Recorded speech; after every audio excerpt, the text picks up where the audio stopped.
Alrighty then. Alrighty. Hello everybody.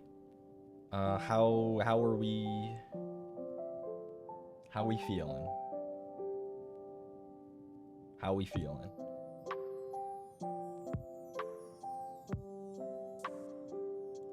Oh, got something else. I got our quote tweet. We've been busy quote retweeting concert stuff today. As of 2 minutes ago, our first ever online meet and greet is taking place. It was announced. Tickets go on sale tomorrow?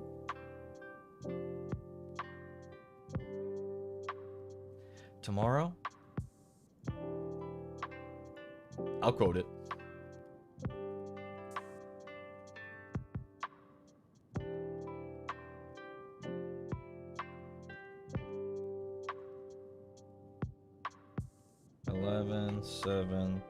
At 7 p.m. EST. Don't miss out. There you go. You get to see me live quote retweet. Hope you're on a TV and they spin you. I don't know exactly how it's gonna work. But if you look in the replies of the tweet that I quote retweeted, you'll see the individual pages for all of us. They don't have me at the very top. They have Ash there. That must be a mistake. But I'm the second. So yeah, it looks like we each have our own individual meet and greet ticket pages. So yeah. Lamau? I mean, what can I say? Yeah. You must be going by age. They must. There's a meet and greet too. Yeah, it was announced 5 minutes ago. So don't feel like you missed it. It was literally just announced. Me and the boys were talking about it, and we're like, we're not allowed to talk about this yet, right? And I said, no, they definitely haven't announced it yet. And an hour later, they announced it. So I was like, oh, well, there we go. Never spent that much money on something digitally, but anything for Kamiyoshi. Well, Prozac Prince, it'll be worth it. The concert's gonna be really fun. It's gonna be really fun. Is the meet and greet limited slot? I mean, I imagine yes, because I mean, if it wasn't, how could we meet everybody? I don't have details like that for you. Maybe Mone-san will oblige me. But I imagine that they are first come first serve. Does the page say so?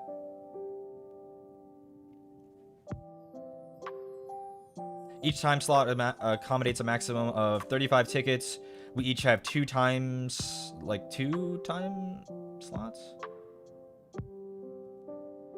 I think. So maybe 70 tickets total. Don't quote me on that. But the tickets are, according to the page, limited. Didn't know about the meet and greet part. It was just announced. Don't feel bad. It was literally announced 5 minutes ago. But every FSP boy has one. Not just me.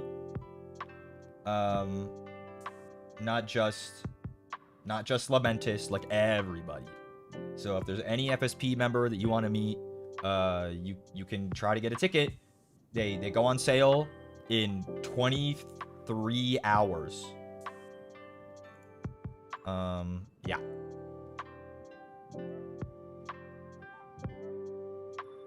I'm gonna do great. I mean, I imagine it'll be fun.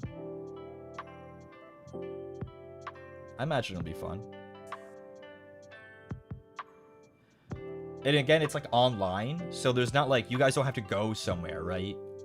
Like, I don't know exactly how they're arranging it, but I think we like connect over the internet. So actually we are on a TV, yours. We get to be on whatever your setup is, I believe. So yeah. Your TV? Yeah, your TV. They send through Discord? Ooh. Yeah.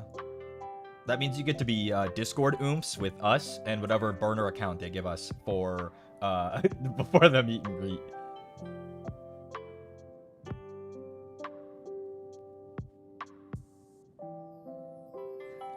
Yeah. So there's that. There's my shill. Oh, and don't forget, the Skyward Fates tickets went on sale yesterday. for the concert. 6,000 yen. Concert is December 13th? PST, I think. Today? Oh, well, today. Thought I had it right. Damn. Really? Oh, we announced it before.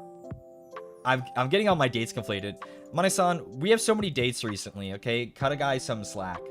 That's right. We announced that they were going on sale today, the other day. So, yeah.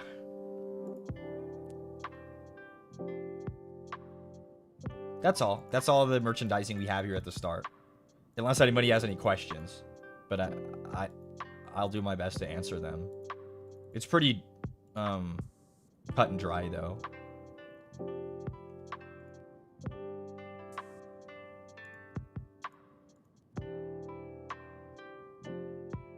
So it's looking like the meet and greet. Yeah, there are multiple time slots. You can pick either one. And you will be invited to a Discord server. And you just, we meet people in order, like as their ticket number. That's kind of cool. I'm not going to say this has never been done, but I don't remember anything like this being done, like over Discord. That's cool. If it's been done before, then it's a good idea. And if it hasn't, then we're pioneers. So, win-win. Yeah. That's cool.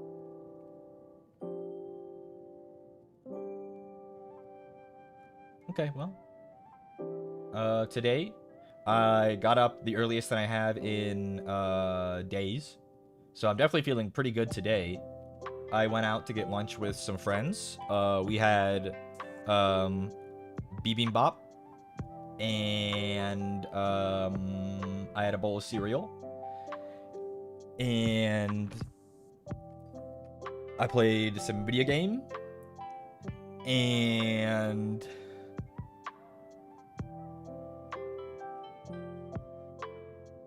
that's it. What kind of cereal? There's a new, what is it? Kellogg's? Kellogg's has this new, like, side brand called Glazed Donut Holes. And they take their other cereals and, like, repackage them into, like, a corn puff ball. Like a, you know how, like, the Reese's Peanut Butter Cup cereal is, like, the flavored puff balls, right? They're, like, doing that, but, like, some of their other cereals. So, like, there's an Apple Jacks one. And I think there's, a Frosted Flakes one. It was really good, actually. I had the Apple Jacks one. There was one more. Not sponsored, by the way. Not sponsored. What was the third one? They had 3 flavors. It was Apple Jacks, Frosted Flakes. What's the last one? Patware video games mentioned? Yeah, Patware. They were mentioned. And if you can believe it, it's not going to be the last time. Oh, the last one is Crave. Crave? That's the last flavor. So, yeah.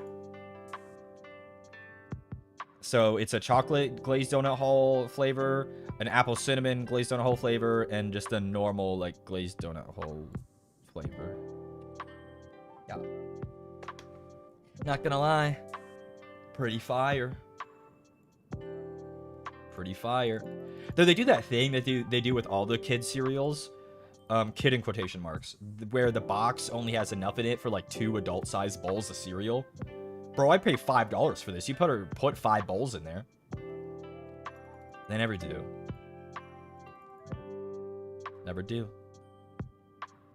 I'm a growing boy. I want to have a big bowl of cereal, you know? It's all right.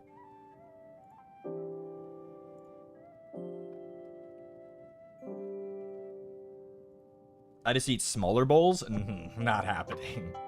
Not happening around these parts. Not happening.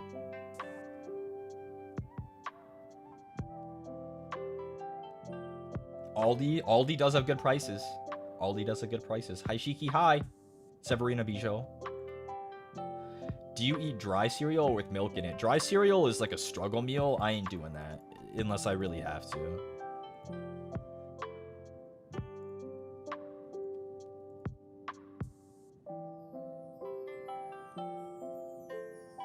Dry cereal is so good. I didn't say it was bad. I said that when given the option between milk and no milk, I'll take milk every time.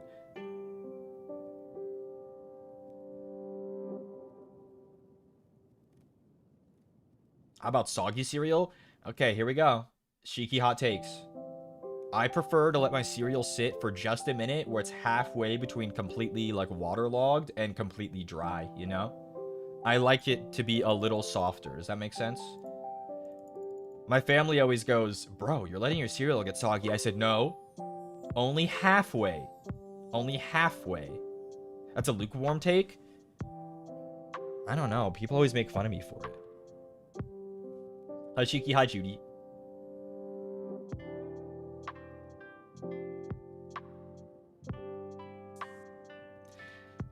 The first few bites of crunchy cereal are part of the experience? No.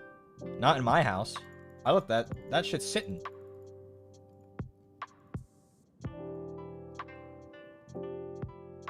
People were very judgmental to me on Twitter today. I had a very good response to one of Elias's tweets, and people really thought that it was too much. What's up? Are we suddenly Philistines? Like, what? We're a little too prudish? Hop back on the Mayflower, why don't you? The throat goat? I never said that. I did now.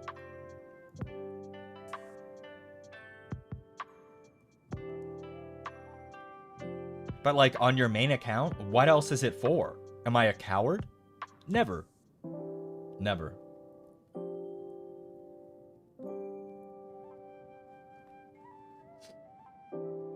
What'd you do this time? I just had a very wholesome, nice response to one of Elias's tweets.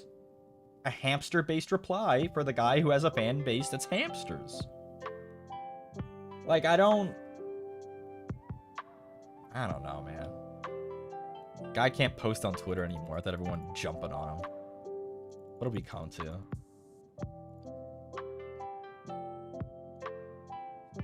We love a supportive genmate? Exactly. Is this rage bait? Why would I rage bait? Everyone jumped on me. I felt very upset, very sad. I think I might have gotten quote retweeted like 5 times in 3 minutes. Which is a lot for people to quote retweet. Not just quote retweet it, or not just reply, like quote retweet. You know that one gif of Vegeta in the crater and he brings out his little phone and he types on it and it goes, "They jumped my ass." That was me. They got me.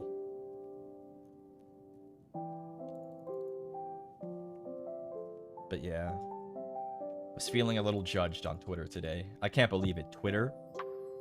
Judgmental? Truly, we live in horrifying times.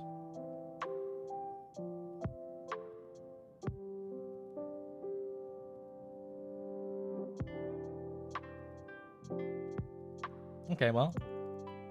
Anyone have anything, any questions, comments, concerns before we hop over to the game?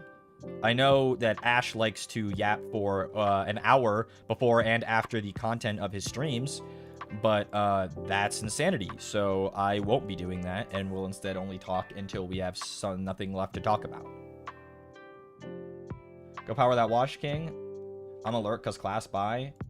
Thanks, Rizu it cut off. Rizu M something. But thank you. Enjoy lurking.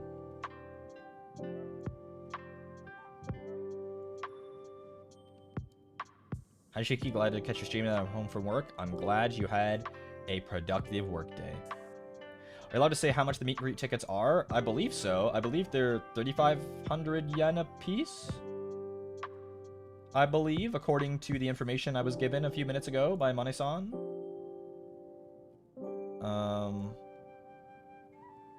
Yeah.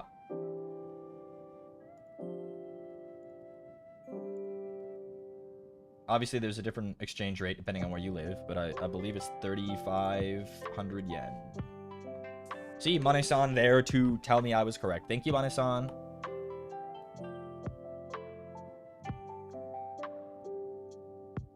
Are you cleaning the big thing from the Warhammer DLC? Yeah, and that's an Imperial Knight to you. I believe it's a Knight Questoris, or perhaps a Knight Paladin. Hard to say. I need to look at its weapon options. Yeah. Wow, sure are a whole lot of thank you Mane-sans and not thank you Shiki when I gave the exact same information before they did. That's, oof. Yikes. Shiki, you're not the Mane-san? Yeah, I'm the talent. Like, we're backwards here again. Why are we always backwards in this place? What's going on here? Did you have dinner yet? Yeah, I had a bowl of cereal.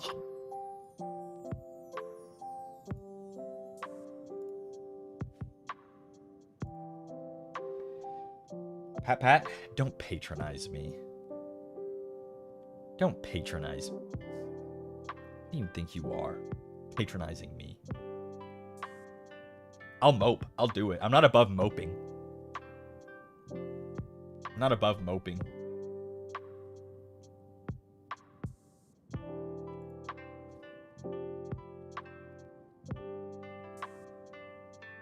Okay, well.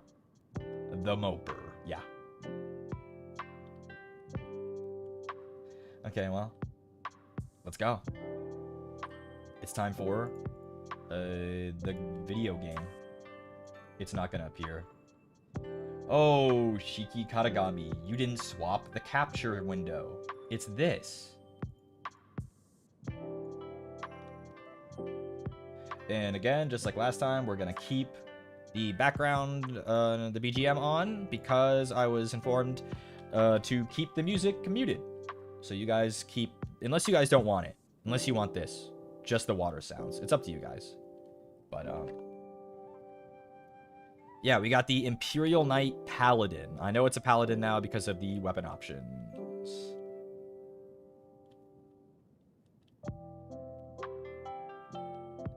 Just the water sounds? Now we want it. The music is calming. Should I turn it down just a little, or are we good? Well, you'll hear the water too. You'll hear the water too.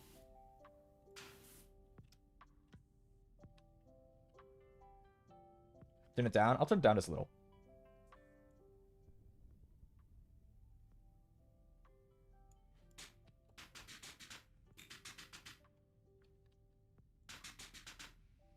Too low? I'm about to start raging.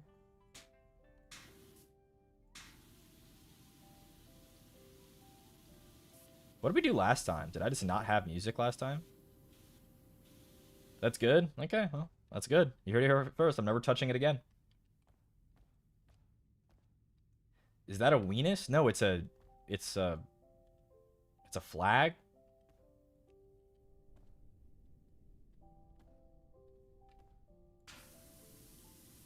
It's a flag. You ever seen a flag before? Remember, it's a knight. It has heraldry. See?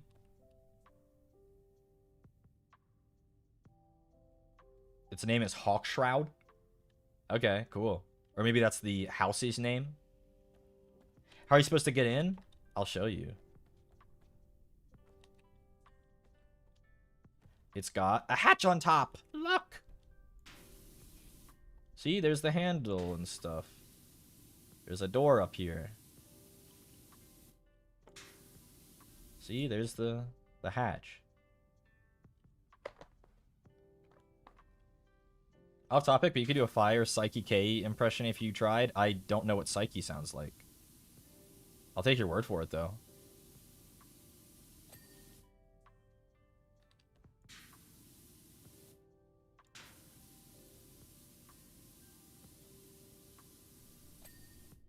Okay, we'll start from the bottom.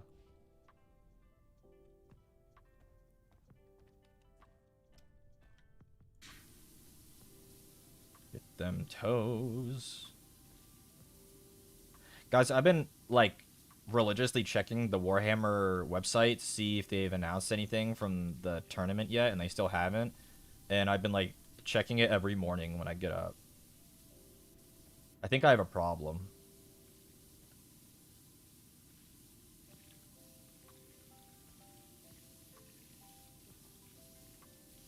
Yare yare. Jotaro?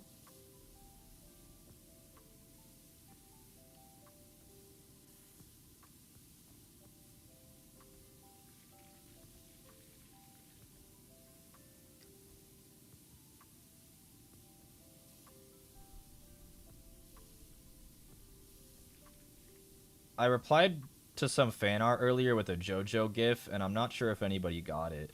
But upon seeing the fan art, I saw arts and crafts from Golden Wind, and I had to reply with arts and crafts.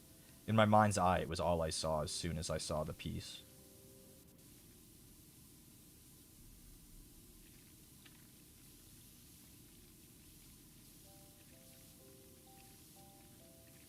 Your problem is you're too pretty?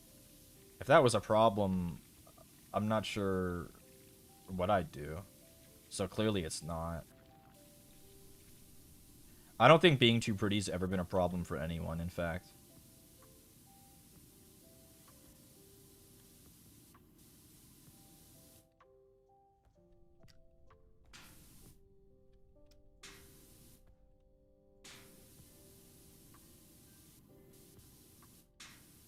I didn't know there was a second game. My YouTube recommended told me that Gavis Battle was playing Power Wash Simulator 2. And I said, wait, there's a 2? I think we talked about this before. We'll have to put that... We'll have to ask for perms. But I have to get my way through the first game first, obviously. Because once we finish the Warhammer stuff, I'll just go and play the base game. Because I've actually been having a lot of fun playing this. It's very satisfying.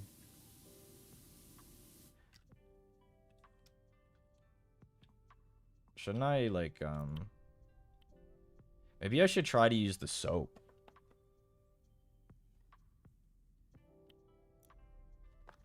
Isn't this soap? Like, does it persist? Like, if I spray down this entire thing with soap, does it stay?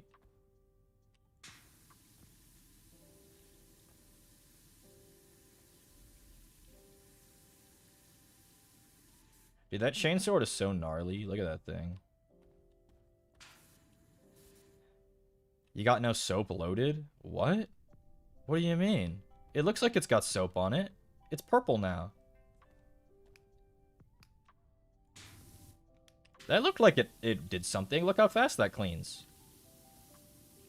Surely there was soap in there. You gotta buy soap? I think you have different weapons in the DLC, though.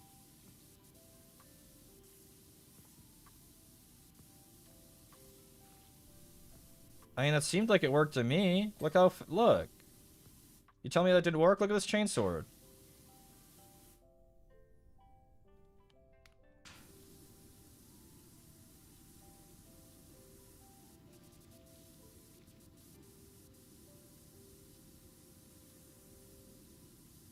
Surely there's gotta be, like, a better weapon for fighting another robot than a giant chainsaw. But it definitely looks cool. I think you're raw dogging it? Well, that's unfortunate.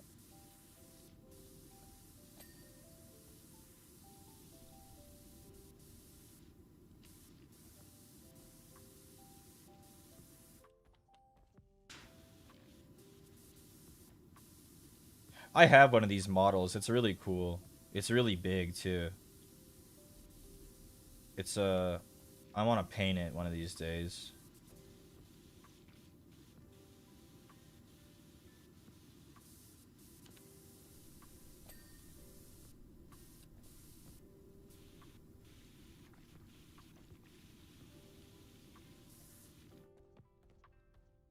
Did you build it yourself? Of course. Building it's half the that's part of it. That's part of it. You rob yourself of it if you let someone else build it for you. You've cheated not only the game but also yourself. Tyler Ninja Blevins said that once. My idol. What kind of paint do you use for figures? There's it's not very special or anything. They just have pre-mixed and pre-diluted acrylic paints that they recommend you to use. Your Oshi is ninja? I didn't stutter, I don't think. I tend to speak pretty clearly. Best day of my life when you got that Fortnite skin.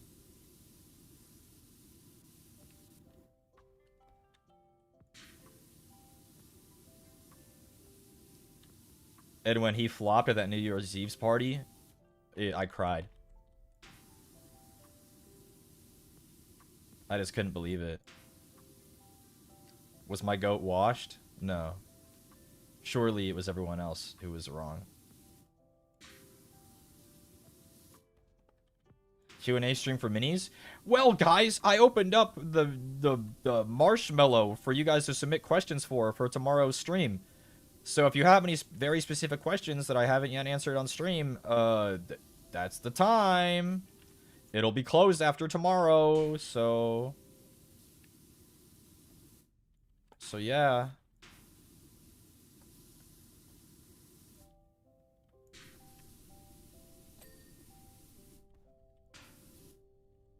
Are these toesies not done? Oh. I was gonna say, surely these toesies are just about done.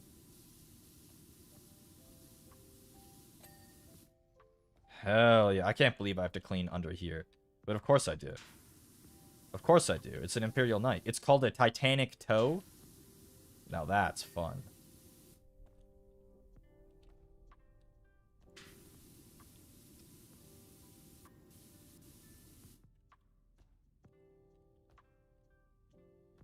Out of my way, dick flag. Come on. I'm trying to get under here.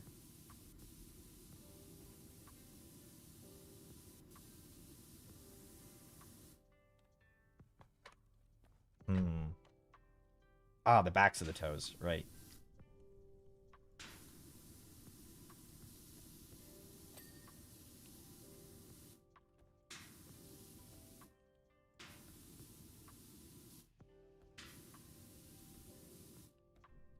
Dick flag. Please, man. You're so cumbersome and in the way, man. It's so embarrassing how in the way you are.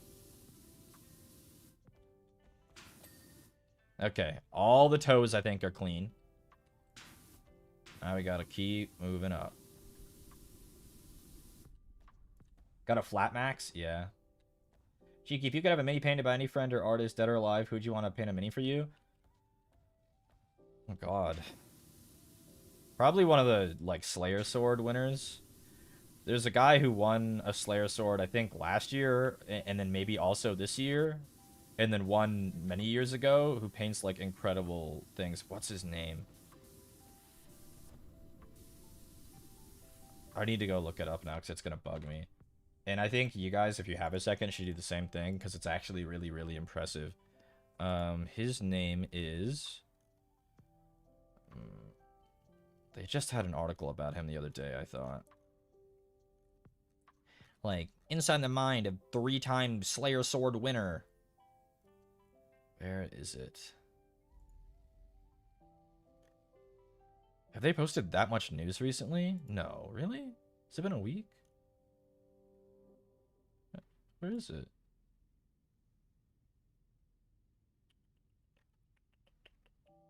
Surely I missed it and I just went past the article.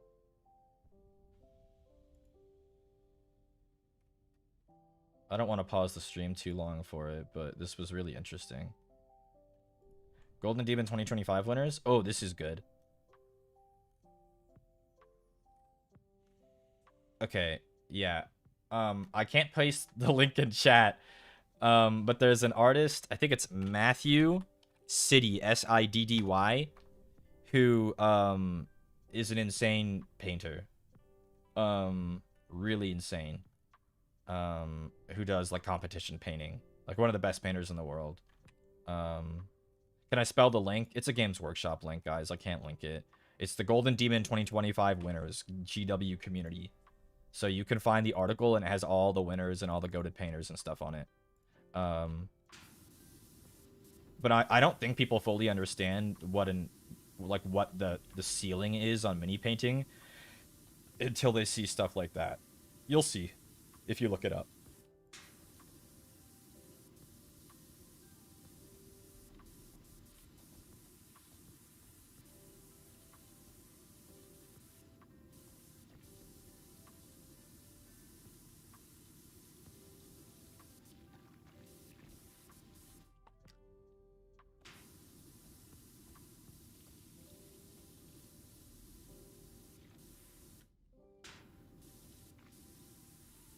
There's a lot of really talented painters. That's just one. He was just on my brain because they wrote the article about him the other day.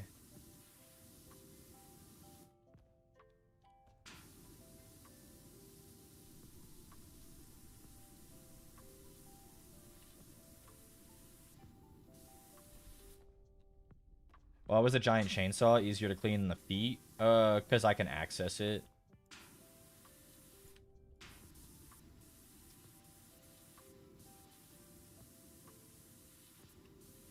It do be cool though. I mean, look at this thing. What does that say? Mars? Yeah, it would.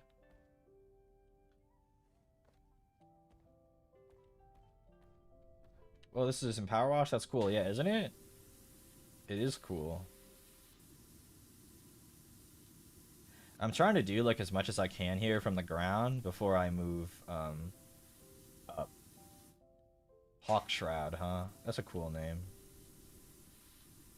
I like your tilt shield, bro.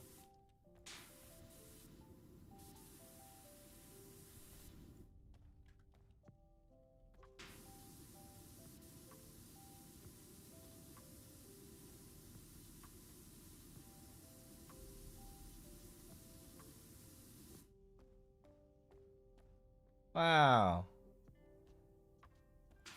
A man after my own heart, or a knight. Yellow, white, and black, just like my main army is this color scheme.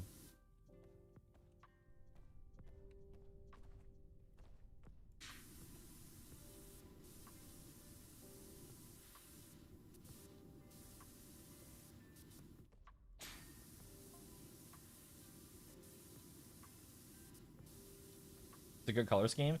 It really pops. Especially on the table, like, because, you know, most minis, their intended viewing distance is from, like, 2 feet away. And so if you have an army that's, like, a really bright primary color, it really pops. Yellow, red, blue. Green is also one that really pops.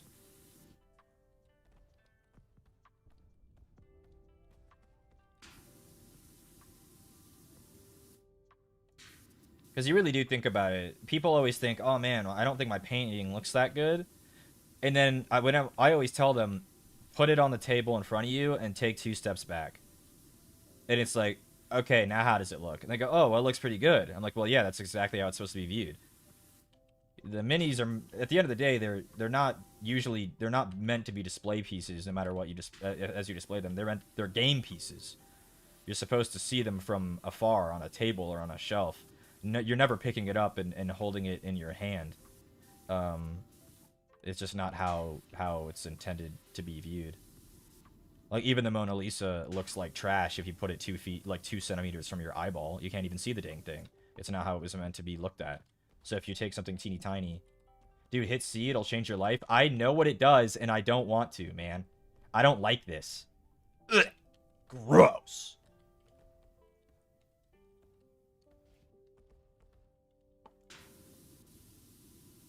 Bettel, did you know this was in this game?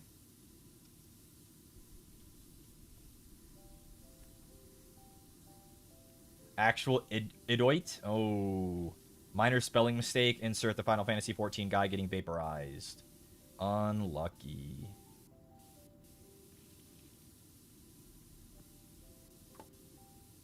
Unlucky. Okay, on this area, C's good. I'll give him that.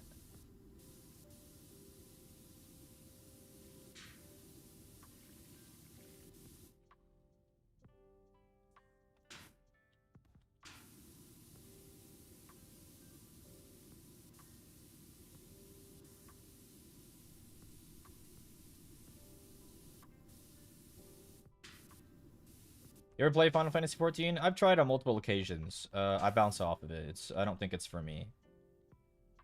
I'm not engaged enough by the story or characters to get through the monotony.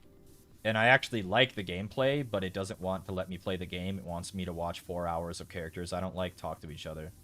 So, yeah. Not for me.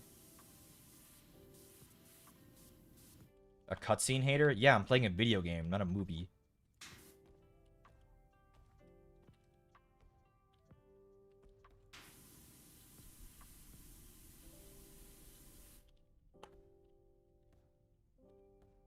I thought you liked the movies. Yeah, when they're a movie, not when it's a video game that says it's a video game and then plays kind of like a video game, but then surprise, you actually have to watch this very underwhelming JRPG plot.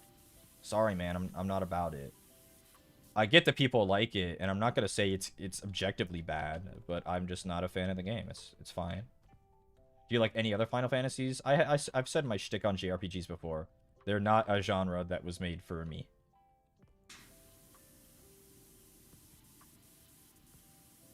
I need something a bit more engaging moment to moment.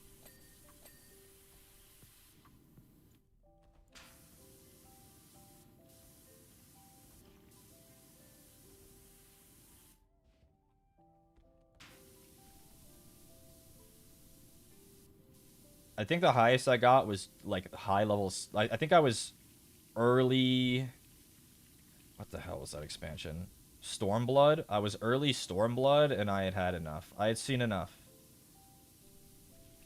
I played a lot of PvP though. That was fun. I liked the Garo set for the Paladin, like the golden like Super Sentai armor.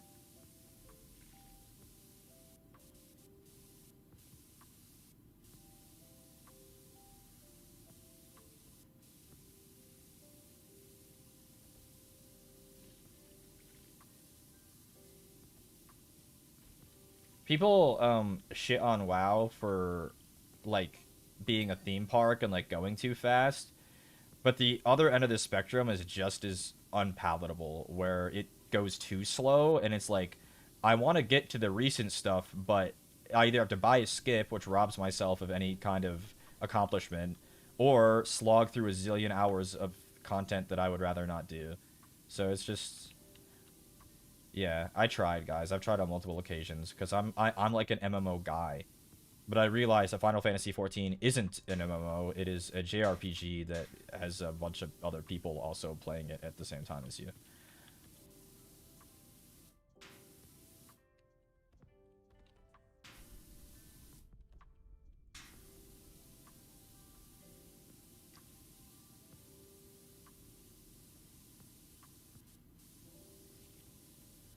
I liked being a rabbit though. I like being a rabbit. I liked Dark Knight. I thought that was a cool class. I thought it was fun to tank as them.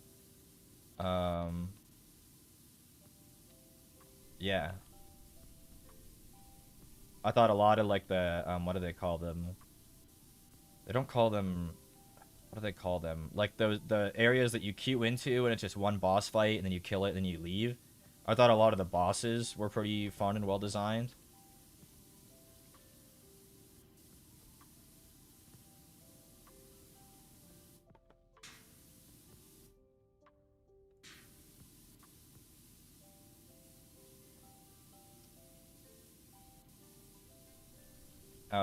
What else did I like about it?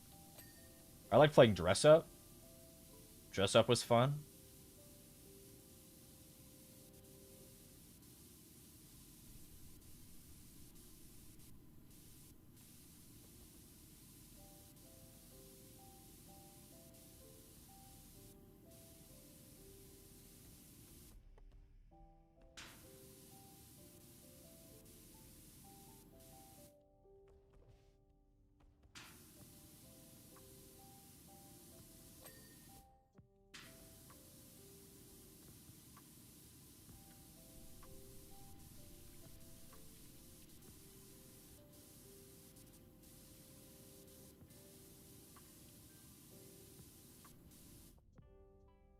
Dress up game live stream? Like what? Not that I'm against it, but like what game? And don't say dress to impress. Do not tell me that.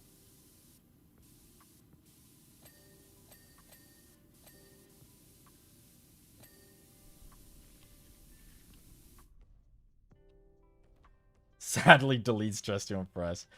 Guys, dress to impress, it's a game within a game. Like there are no actual dress up games, you know? Not anymore. I guess you have, what is that thing called? Um Infinity Nikki, right? There's that. Is that a dress? But that's a gacha game, so that doesn't count either.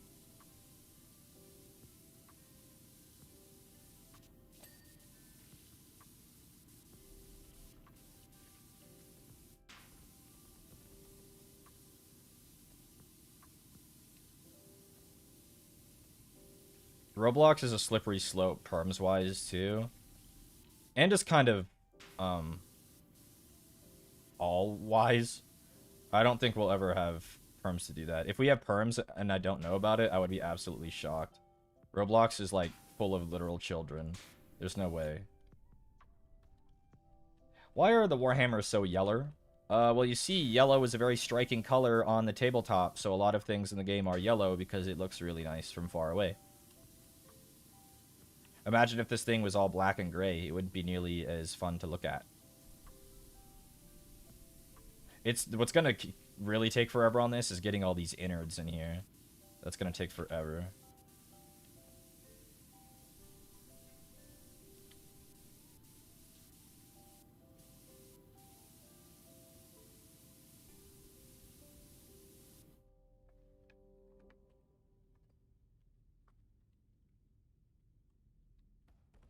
Please don't call it innards. What else am I supposed to call it? It's the robot innards. Hey, robot fucker, is this doing anything for you? I know you're here.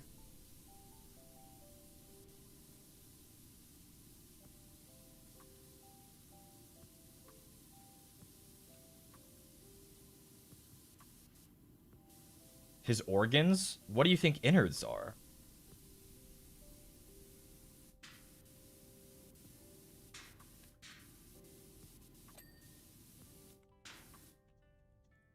Stand. Oh, I can't stand.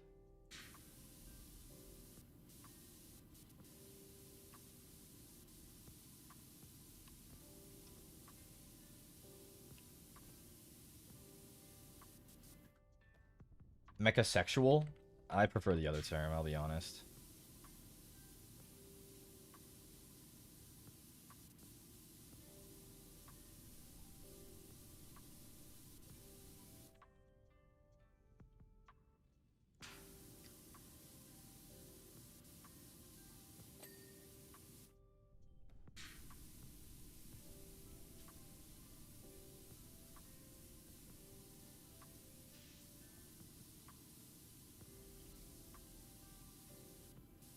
I gotta clean his pretty handsome face. This actually is his helmet. He has a face under there. I wonder if I can get a little peek at it. No, not really.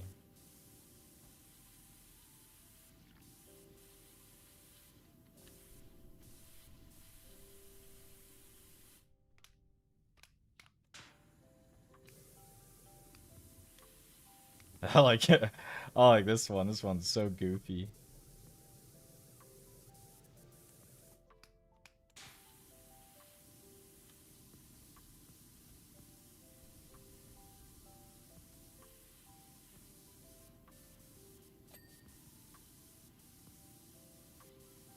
Trying to get this gun arm done, but it's kind of hard.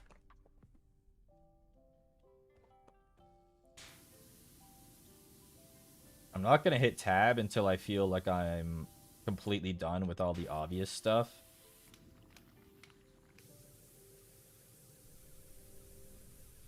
So until then, we're just gonna do it by eyeball.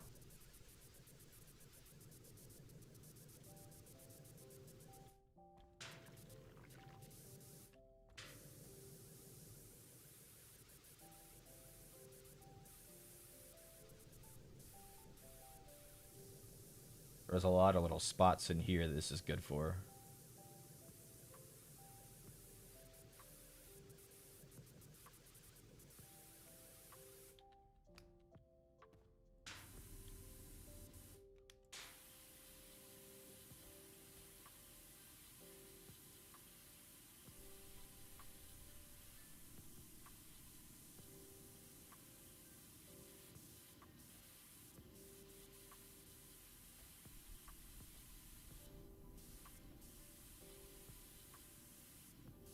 Okay.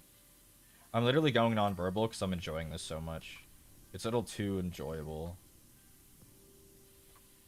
A little too enjoyable, I'm not gonna lie. Maybe I get the second game and we play that on stream and I play the rest of the first game on my own time. I'm having too much fun playing this.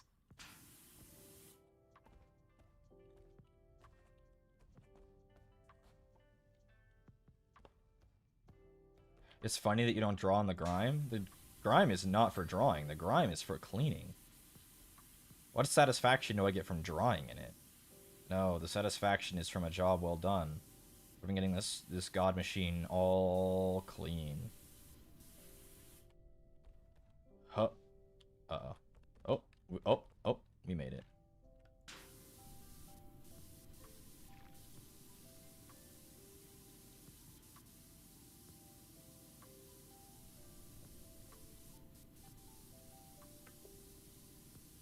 There's Wallace and Gromit DLC? Dude, is this the best game ever?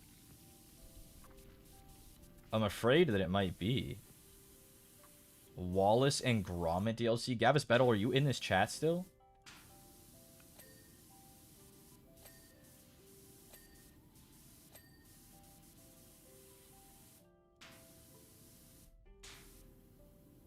He loves Wallace and Gromit? I know. I know that about him. So that's what I'm asking. If he was here, surely he would say something.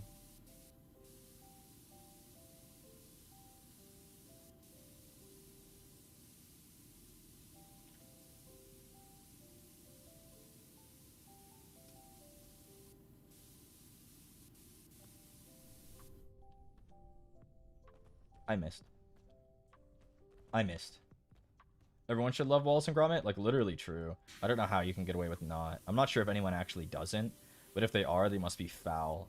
An evil being, full of much rage and malice and hatred.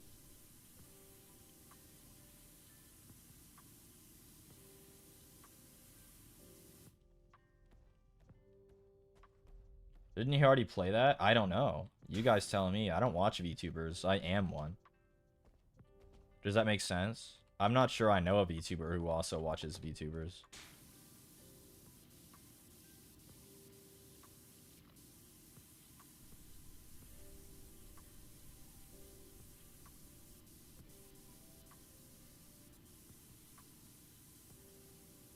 This is a good angle. We couldn't see a whole lot of it from that other side.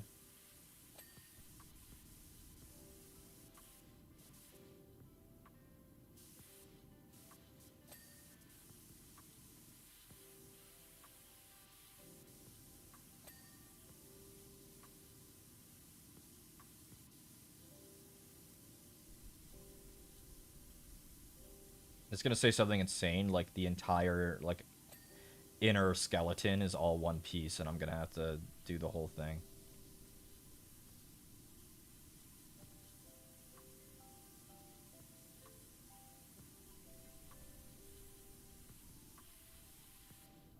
At least he wasn't fighting Korn. Like a World Eater's army would be not fun to clean up after.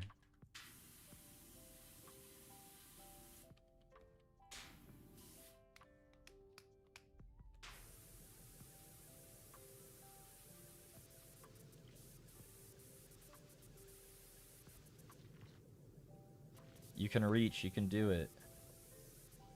Hell yeah. That's what it's all about.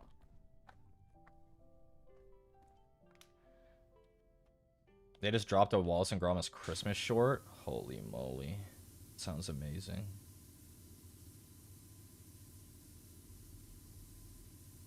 Guys, this game, unfortunately, this game rocks. And it's taking everything in my body to not go non-verbal. I'm being 100%. It is taking all of my willpower to keep talking. And to even look at chat. This is a bit too awesome. We're doing pretty good.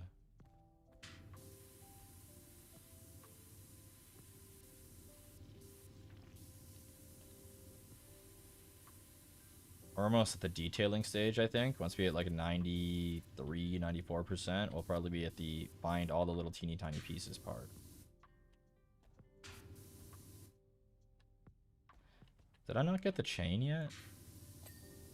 There it goes. The Reaper chainsword cleaned.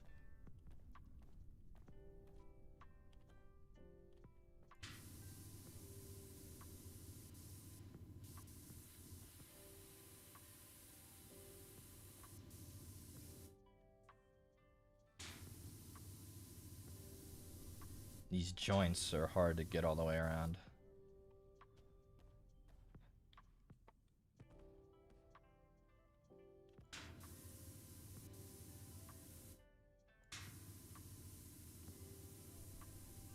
It's hard to say because I feel like some of this is battle damage, but then some of it's grime, so it's hard to say what's what.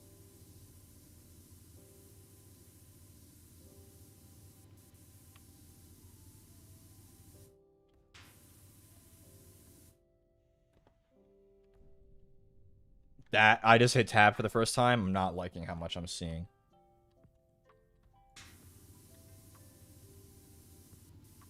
I wonder if there's a mode where you can't use that. That would be very difficult, I think. I can't believe I just noticed something.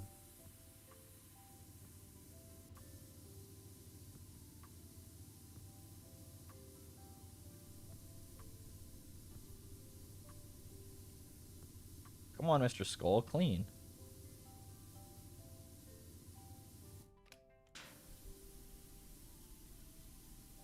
Okay. This is my chapter. The Imperial Fists. So they're the Night House and this too. The Night House is they're partnered with the Fists.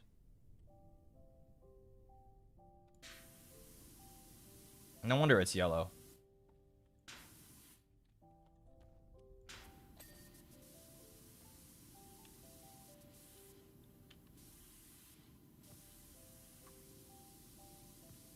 Man, I'm not really seeing the grime much on this thing. This is gonna be something. We're getting there. 9% more. That's big.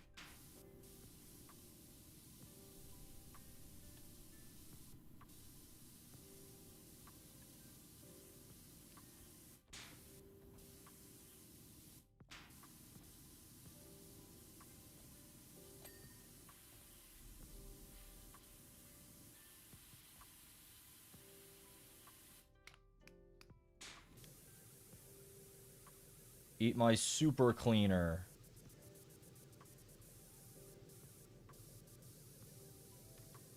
It'll clean ya. Lighting also makes visibility rough. Agreed. But I think that's probably the point.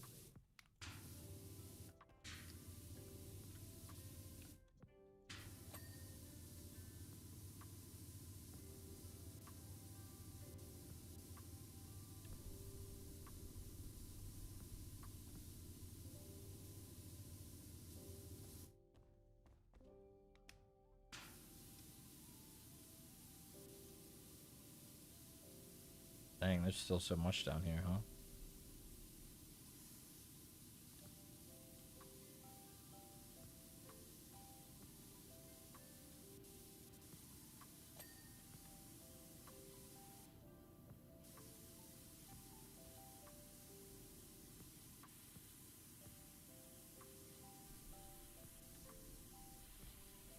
Dude, this is crazy. There's still so much. Oh my goodness. It's alright. We've done 92%. We literally just have to clutch it up. That's all. We just gotta clutch up.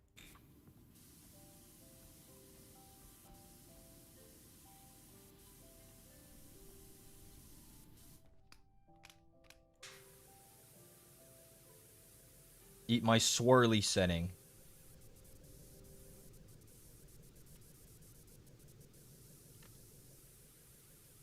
That's right. Nothing can withstand the swirly setting. Even the torso frame.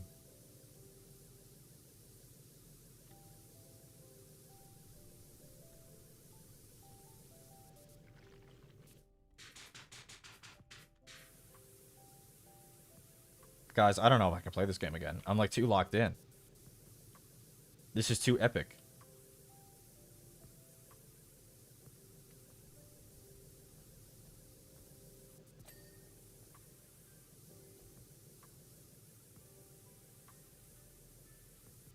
Quick, you have to start talking to me in chat before I get distracted.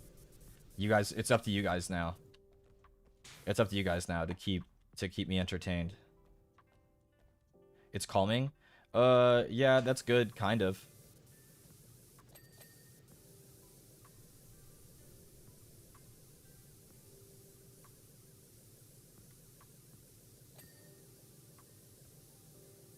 gotta get paid for this? No, no, no, no, no. You misunderstand. See, in the fine print of joining the Shiki, you guys have to do as I say now. So... get to it, I guess. A little unfortunate, but, you know, nobody ever reads the fine print. You won't be the first or last to make that mistake. I'm good? Sorry, that's not how that works.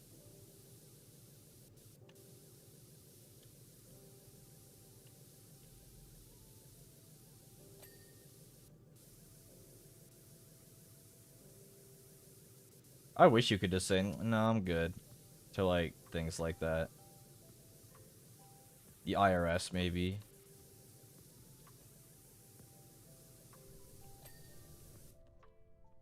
Do you float, or are you boring and walk?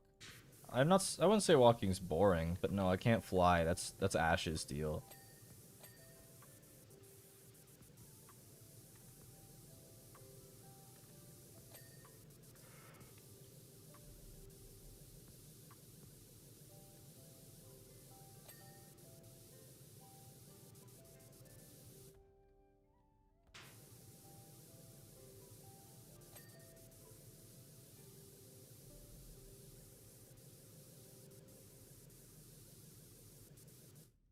$95%? Oh my god, we're so close. The Greek god. I'll jump into this trap because it's one that I haven't seen and it's funny. The Greek god Bophades? What kind of god is that?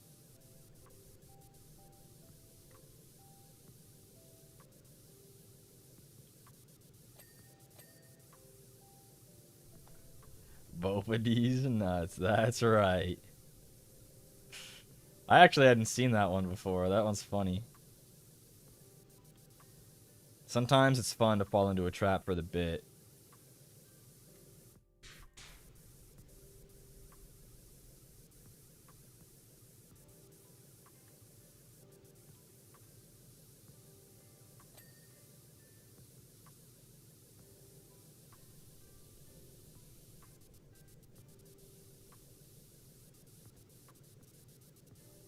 Man, there really is still so much, and yet so little.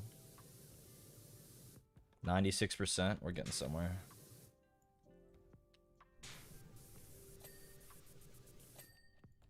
Nice.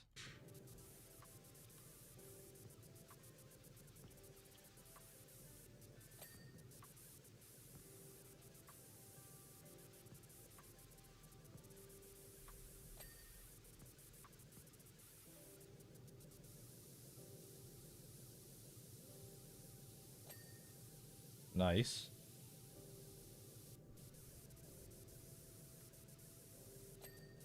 Nice.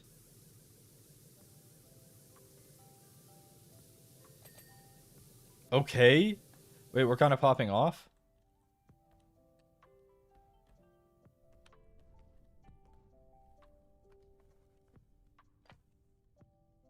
And then I look at it at this angle and it's like, oh.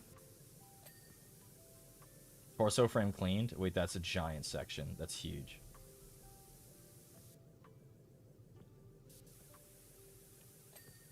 And that, and that. We're popping off. I repeat, we're popping off.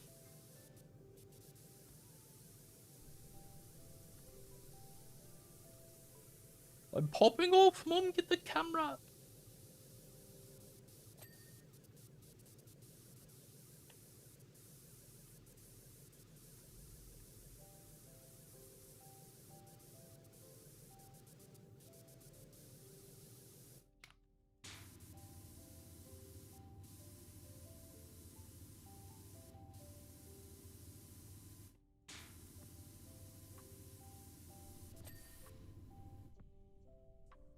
They're really telling me that some of this stuff is like grime that's meant to be there? No way. No way, Desu.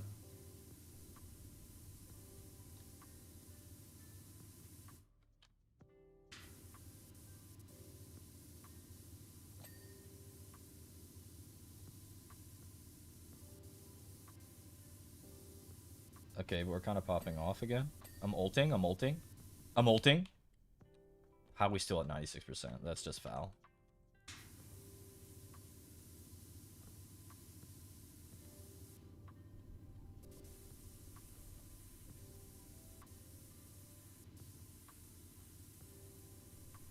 Gotta, like, will the Majos really, like, not see this? Will the Majos really look and see this? Because I certainly can't see it. Like, surely the Majos is just, like, yanking our chain, thinking that we have to clean this, right? Oh, Belisarius, surely you jest, and I don't have to hand wash the Knight Paladin. Actually, many tech priests speak in binary. So, I don't know. I don't even know how to attempt to mimic their speech.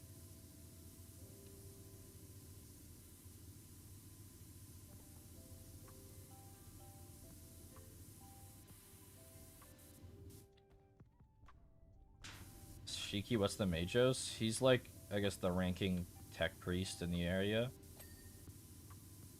And seeing as we're a lowly adept who's power washing the knight by hand, we would have to report to him for sure.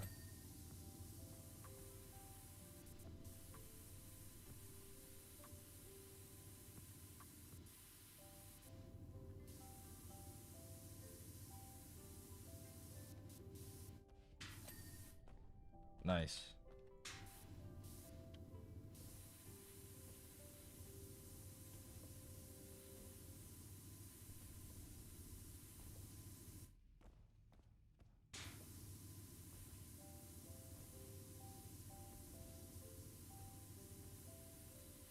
Okay. There was a lot of good stuff to hit down here at this angle. Yeah. Yeah. We're popping off. We're ulting. I'm ulting. I'm ulting.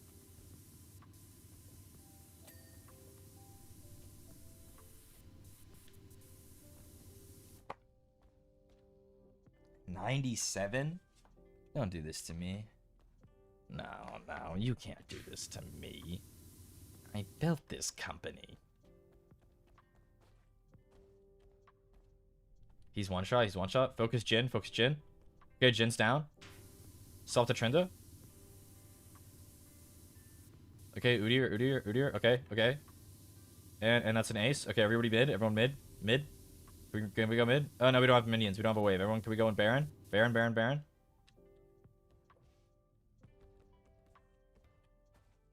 Oh, bad call. We got aced. Go next.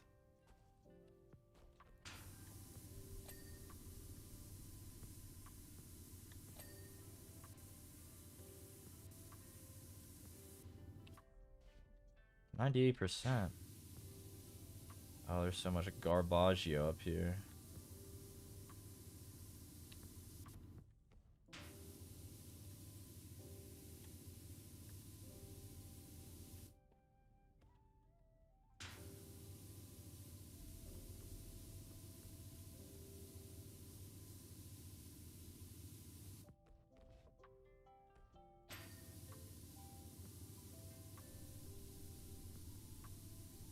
How is this thing not clean yet? From what angle?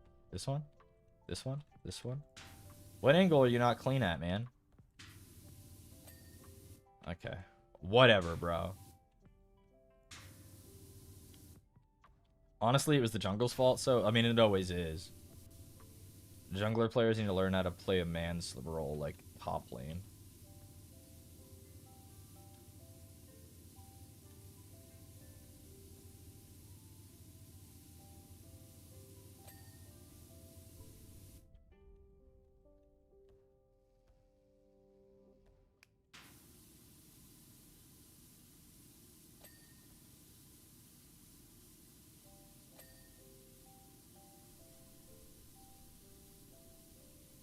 Okay, it's looking pretty good. Yeah. The Aquila's not clean? How?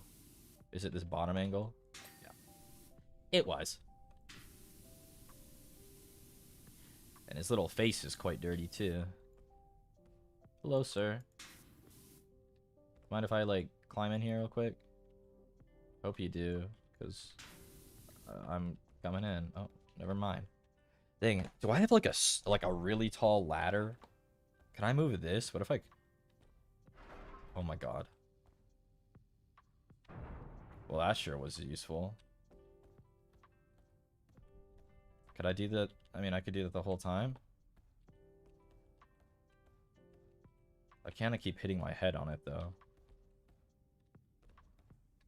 Look, you can't see his face in there. Oh, there we go. Much better.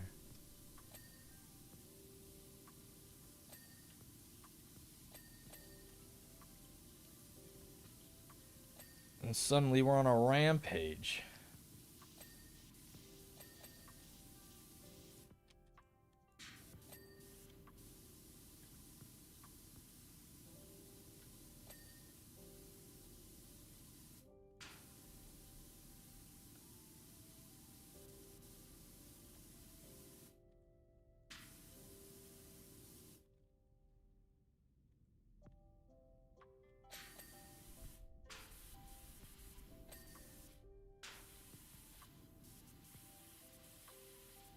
Oh, I can't... Dude, how am I supposed to know that I can move that scaffold, you know? How was I supposed to know? I could, though, apparently. I could.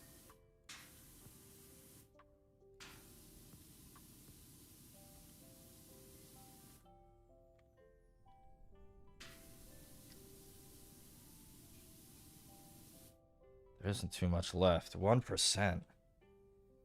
Really?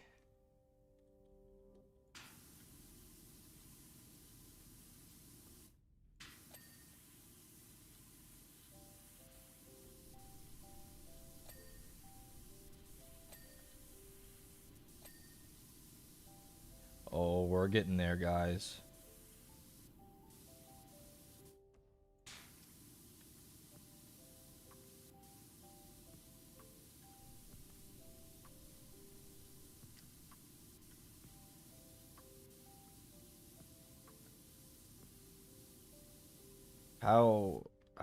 How are we not? I guess I should look and see what it wants us to clean, huh? The battle cannon arm cable. What are you?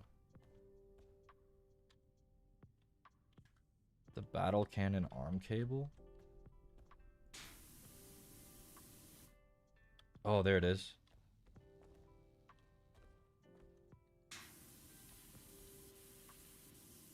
I must probably not have an angle on it or something. Yeah, there it is.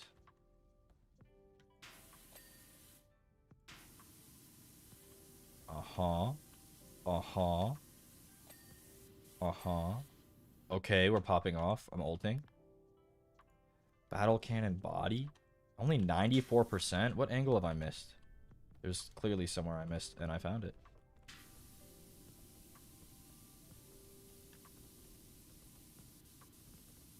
Get clean.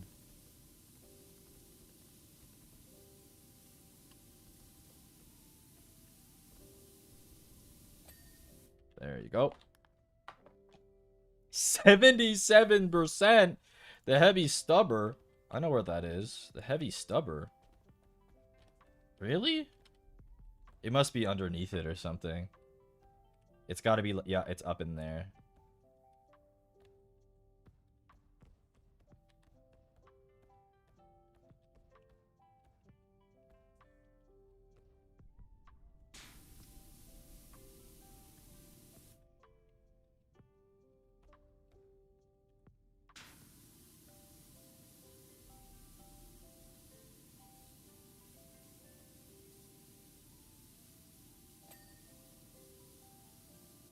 Really? Don't tell me I have to clean on top of that. How? There's no way. Was that it? Was that the heavy stubber amount? No. There's really still a part in there I missed?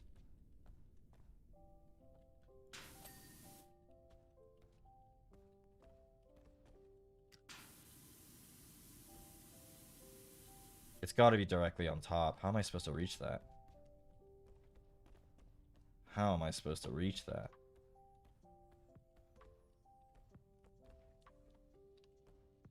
Maybe from here.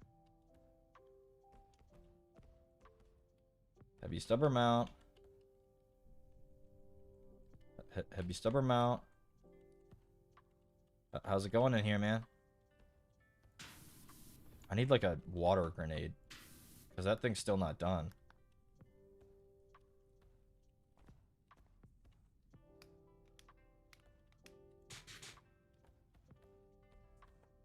Maybe... I'm stuck. Aha! Okay. The hatch lock on top? Keep getting stuck. These stairs are persnickety. And then I have to... I'm just trying to get up on top. Oh.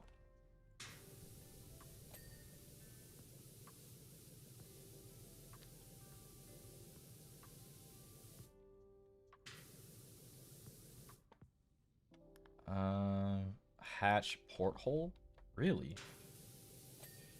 Okay. Hatch railings? This I'll allow. There's gotta be one of the angles I completely missed. Or not really, and it was just like one tiny bit.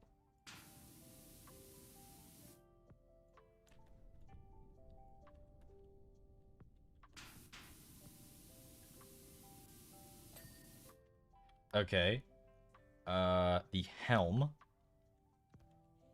Is it like the underside? Like right here? Kind of.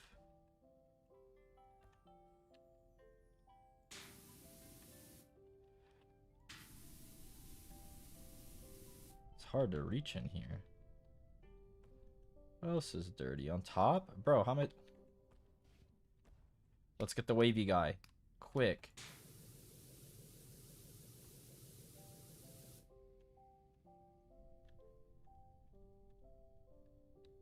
God, I can't get in there. 99%? There's no way. Please clean. Please clean. There's got to be something else that I'm... Oh, thank God. The knee what? Polions?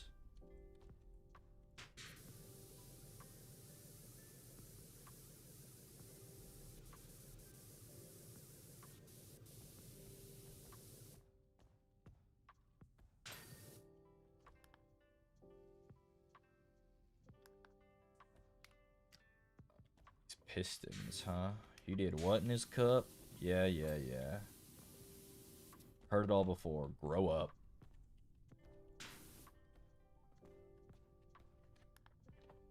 There's still 3 of them I have to do?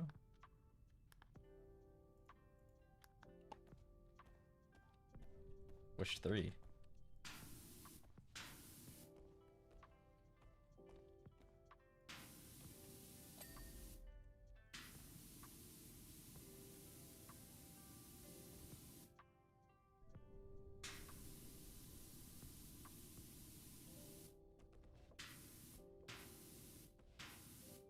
Dude, I can't reach in there, man.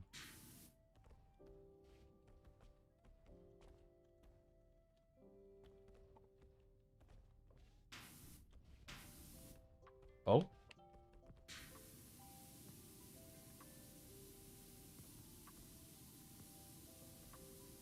There we go.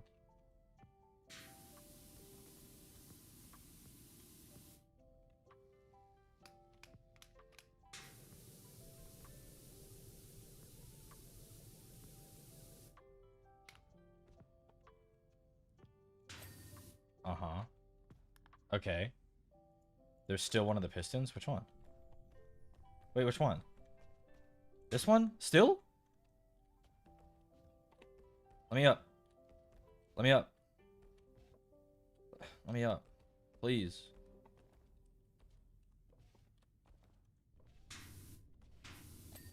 Okay.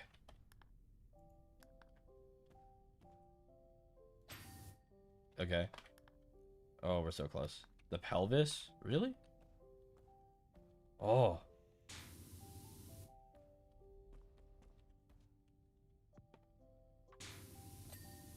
Okay.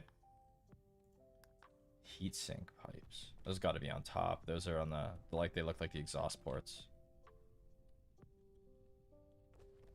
These, right? No? Are they on the back? Oh. Heatsink pipes? Heatsink pipes. Heatsink pipes? Oh. Really? Okay.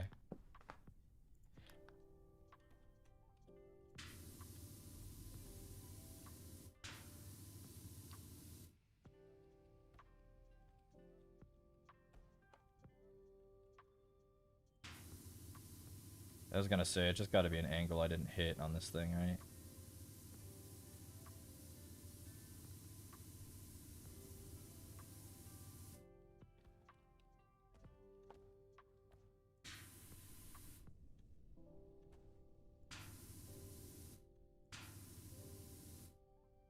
Really? What angle on this am I missing? Nice. That's a big one.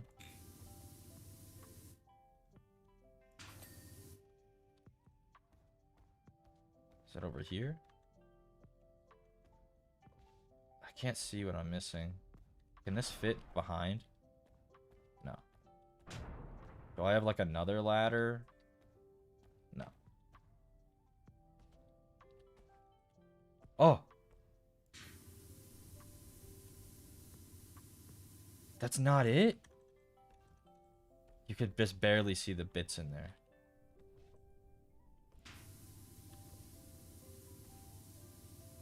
Please, really? You're not gonna give it to me? Please, man. I'm gonna crash out. How? How is that not done?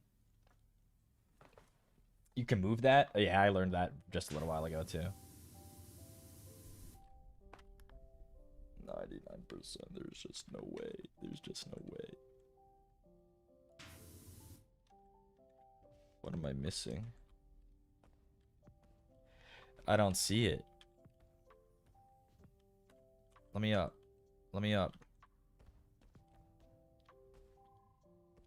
Fine, I'll go all the way up.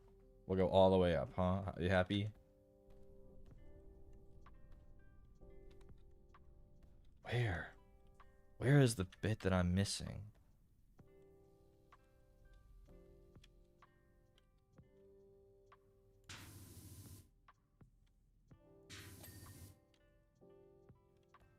Is it behind the pipes? I just can't access it?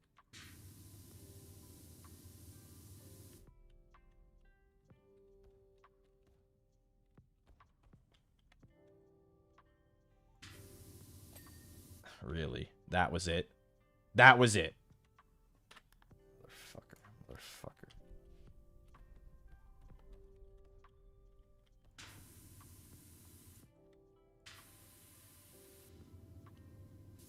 That was it. No shot, that was it.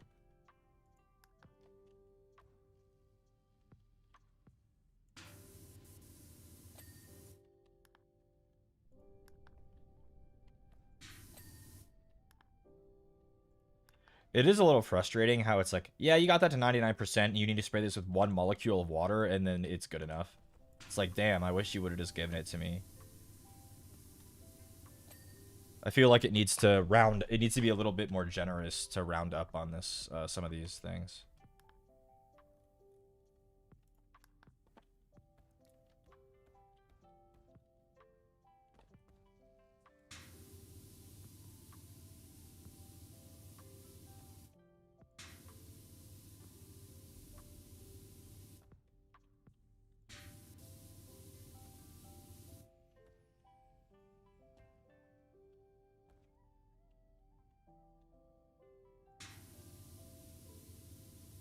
What am I missing on this foot? Oh.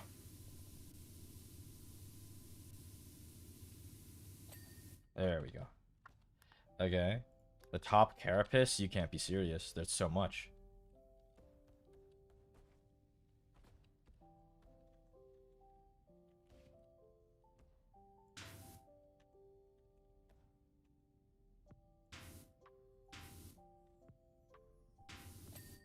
Okay, that wasn't so bad. The upper leg connectors. It's this, right? But on the other side. Yeah. Oh! We did it! Get out of my face.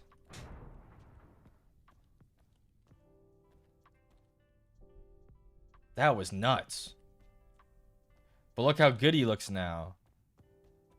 Hawkshroud can walk again with pride.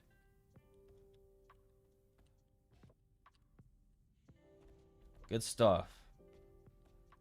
It's a Warhammer reference. Less of a reference and more of very pointedly, literally from Warhammer.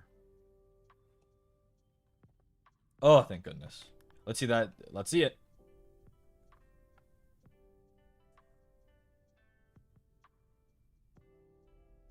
God, that took forever. Look how long the time lapse is.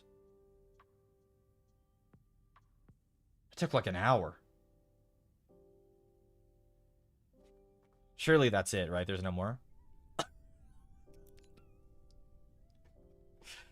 Not the Thunderhawk gunship! The Thunderhawk, this is one of the most expensive models in Warhammer. Look at this huge thing, man! Get to cleaning, boy. Yeah, yeah. It's the Blood Angels! That's cool. The Sons of Sanguinius, huh? Yeah, we'll help them out. We'll help them out.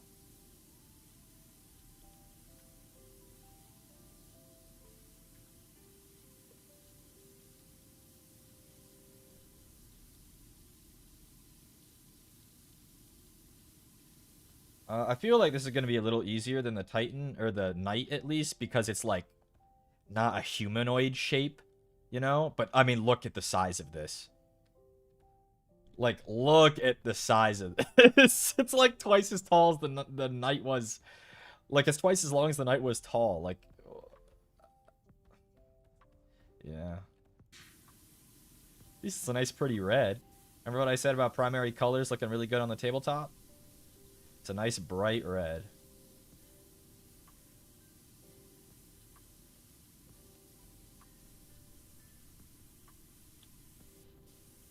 I need a stool. There we are. Ooh, we got ladders on this one. Even better.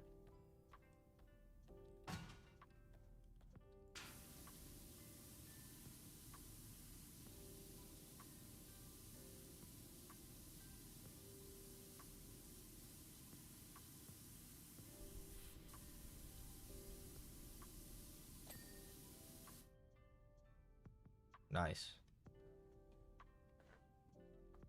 I fear to think what it's covered in.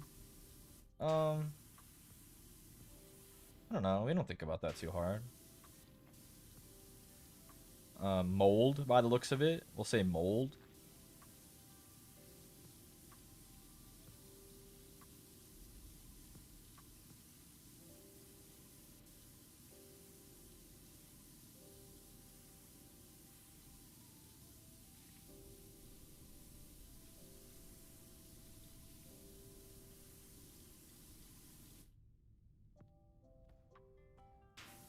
Why is that worse? I don't know. It looks like mold though, doesn't it? It looks kind of fuzzy.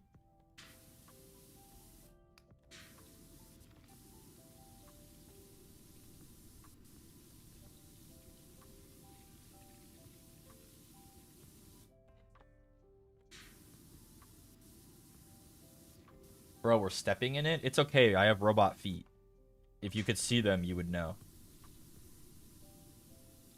We're not made of flesh. It's okay for us to step in it.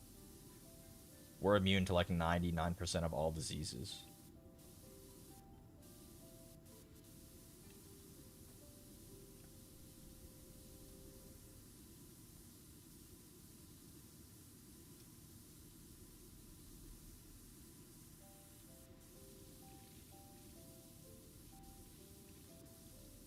I truly thought that the knight was the last one.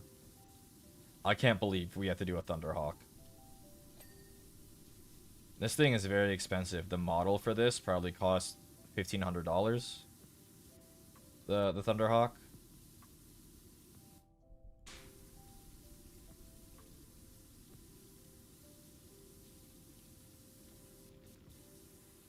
And to be clear, it's to scale, right? So like if a Space Marine is 30 millimeters tall, and then you put him in a Thunderhawk, like the Thunderhawk is to scale with that 30 millimeter, like a Space Marine being 32 millimeters tall.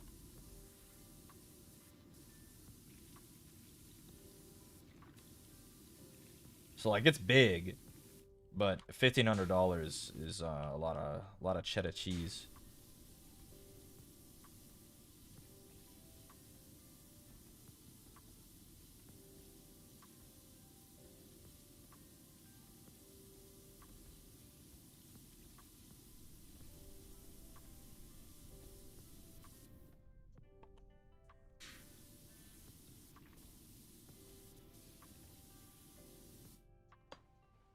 It's big enough to hold a bunch of regular sized dudes? Yeah. I'm pretty sure it works too. Like it has an interior, and I'm pretty sure you can assemble it so that its hatch is actually like operational. Just like that's fun, right? This isn't really cutting it. The pressure's not high enough on that setting.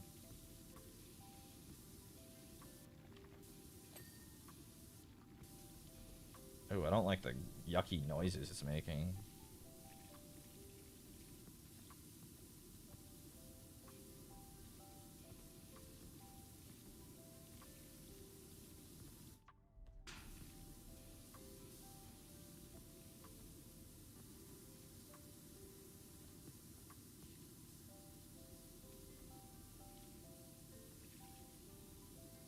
%? It's been 10 minutes.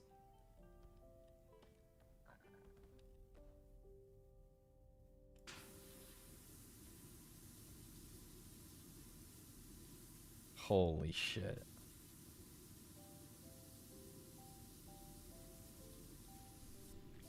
We're doing it though. We're doing it. 5%. Only 95 more. I shouldn't have hit that. I'm not hitting that again. Not yet. It doesn't do me any good. Hey, man. So, like, what's still dirty? Oh. Yeah, man. The whole thing.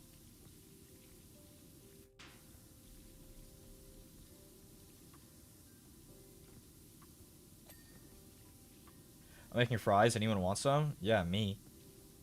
Yeah, how about me? And if you didn't make enough for every Femi Shiki in chat, then you shouldn't have said anything. Sorry. You're going to have to take out a new mortgage on your house because you are buying $3 billion worth of french fries right now. Stop hitting tab, Shiki. God. Just clean the Thunderhawk.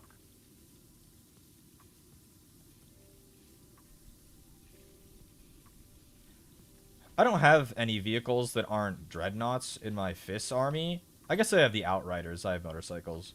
I kind of have been kind of craving a tank. Like a Gladiator Repulsor or Gladiator Lancer or something. I think that would be cool.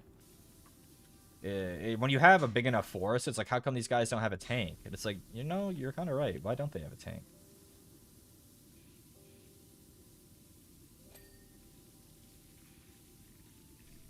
You mean craving a tank? Is it edible? You ever heard of, like, figurative speech, or are we still in the 3rd grade?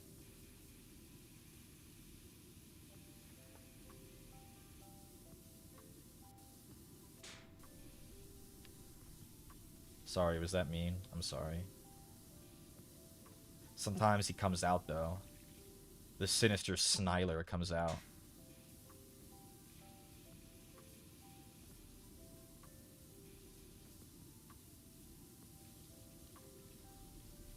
Was the sinister Sniler from the cat named Monkey, or did someone else do that?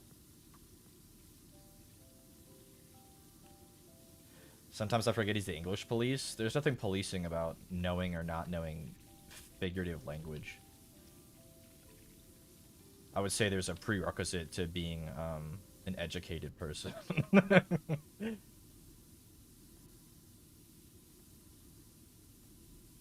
Is it the evil Shiki? Yeah, it's the sinister Sniler. There was a Sniler before Monkey. I saw the cat named Monkey got a new cat tree, and it's shaped like a bunch of flowers. Very cute. That cat lives a better life than I do. Very spoiled. Cat named Monkey. And her new sister Zoe, who I don't think they get along. I wouldn't either. If I was like an adult and my parents said, okay, you got a new sibling, you gotta live with them, play nice, I'd beat the shit out of that person. You kidding me? Get the fuck out of my house.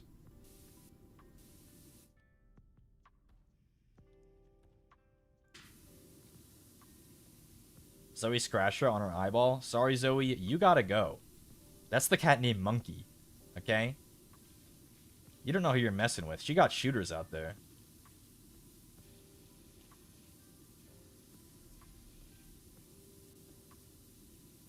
Cat named Monkey, kid named Finger. Yeah. Yeah. It's the cat named Monkey. What can I say? That's her. She's a cat. She's named Monkey. There's not much else to say about her.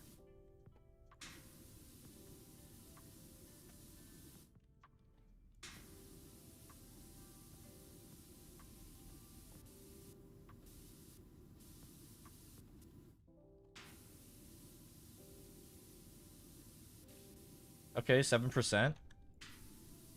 I feel like I haven't done this goblet yet, and I want to get it done. Oh, gotcha. We're jumping down.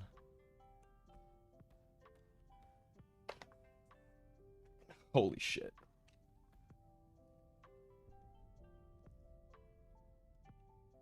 Holy shit. Cat named Finger? Maybe. Maybe.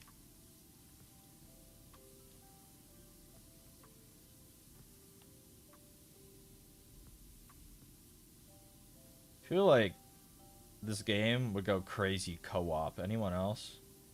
Does anyone know if the second game has that feature? I feel like this game would go crazy with it.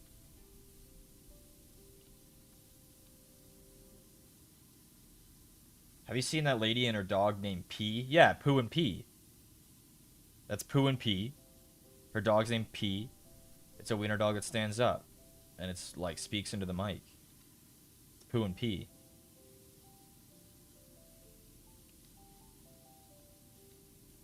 It does? Second game is still early though? Liking the sound of that though.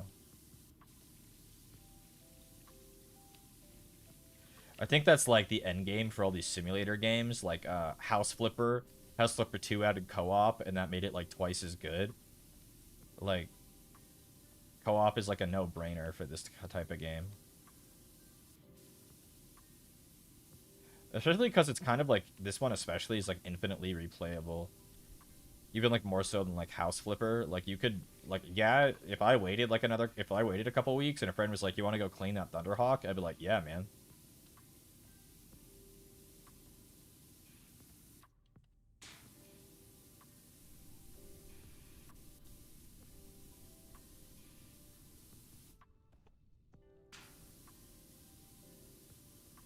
8%. Holy fuck. 8%. I literally couldn't believe my eyes when we loaded in at just how big this was. This thing is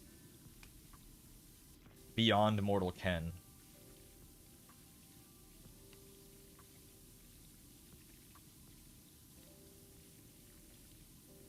Hi, folks. Hi, Kyoma.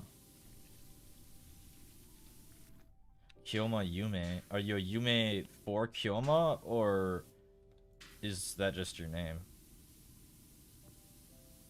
To be clear, I don't know who Kyoma is. Why would you Yume them? Are they a VTuber? I don't know. Are they an anime character? I also don't know. Maybe they have a dream? Yume ga aru. Giorno Giovanna.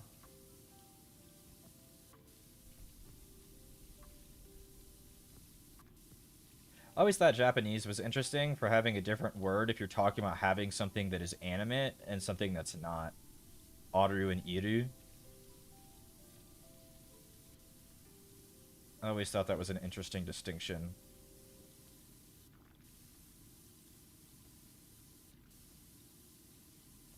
Like, you have a dream, Aru. You have a dog, Iru, I believe.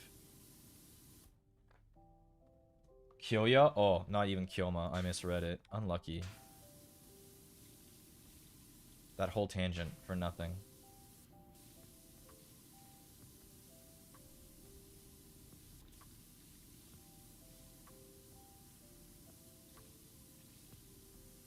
Okay, but 10%?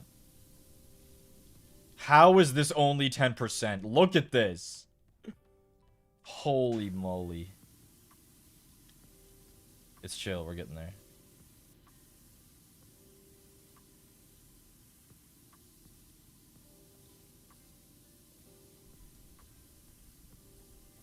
Does the first game have co-op or just the second one?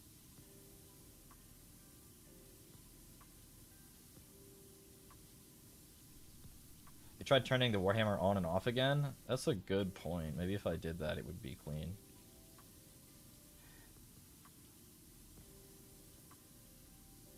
I do think the size of this is approaching the size in which the game starts to feel like a chore and not satisfying. It'll be super satisfying when I'm done, but this thing is monstrous.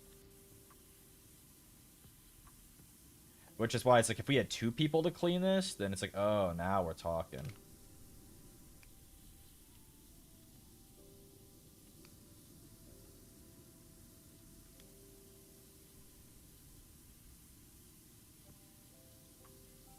Damn, this will take a while. It'll literally take the rest of stream and probably then some.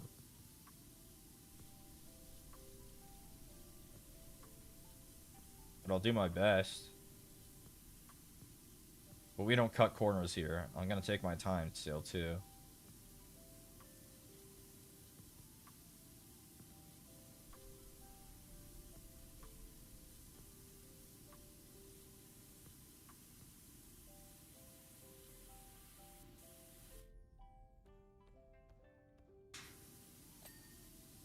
Nice.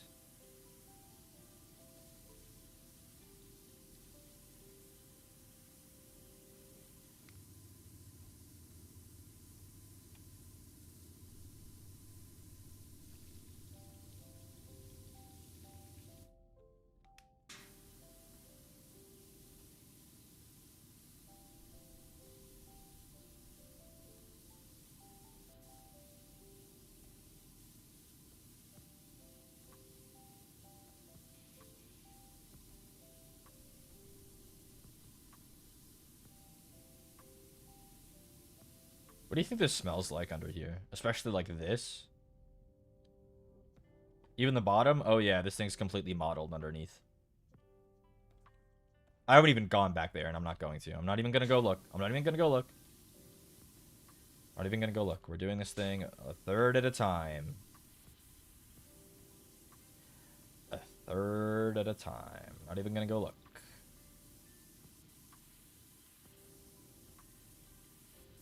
It is not productive to go and look over there and just really get, like, holy moly, you know? So we'll just start over here and get this area mostly done, and then we'll move on.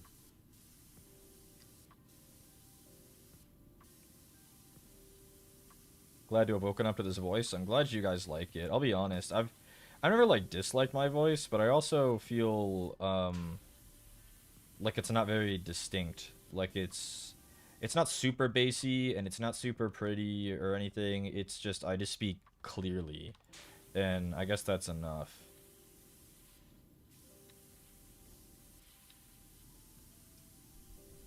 But I always get compliments on my voice, and I like it, but I never understand it, because no one can really be objective about their own voice. I can never hear it the way you guys do.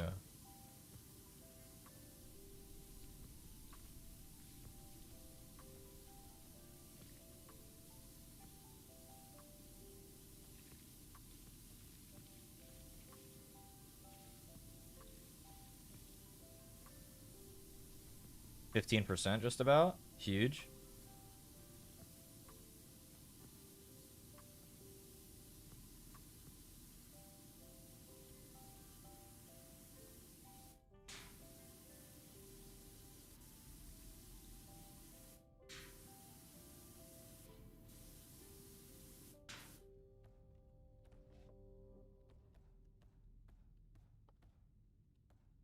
Another ladder.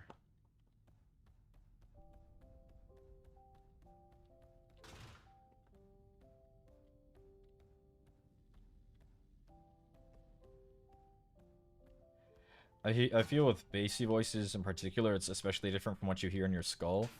Yeah. So, like, my voice always sounds higher pitched than I feel like people say it is. Like, oh, you have such a nice, bassy, like, deeper voice. And, like, I don't think my voice is very deep.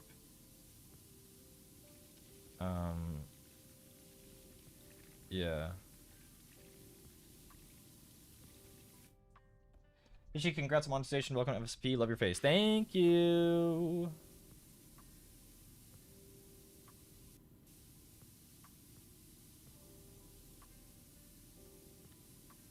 Because, like, to me, when I think deep voice, you know, I think like Corpse Husband or Shinri, Josuichi Shinri. He's got a nice deep voice.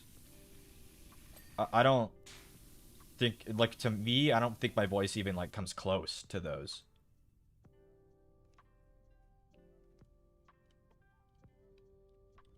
As far as, like, bassiness or deepness. I guess my metric is different.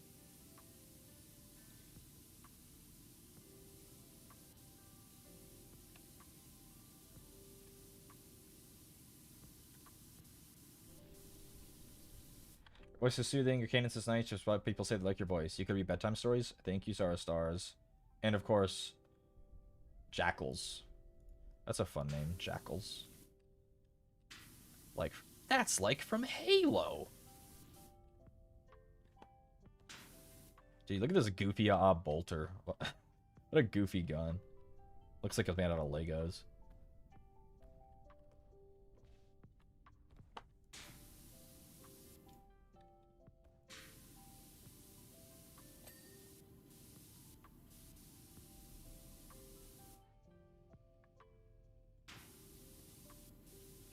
Auditioning Shihiri as a bedtime story? Not really the same, but for Menshi, I was seriously considering doing that book club for Menshi content. Like, have a once-a-month stream where we, like, you know, okay, guys, read up to this chapter, and then we'll, like, discuss it in Menshi. I haven't heard of anyone ever doing that, probably because it's a bad idea. But it sounds like it would be really fun. We would probably vote on books. I'd probably have to get them approved by management or whatever. And then maybe we'll vote on them. Yeah. Not something I've ever heard of someone doing. Will it work? I guess we'll find out. But, I thought it would be fun to at least attempt. What's the harm in trying, you know?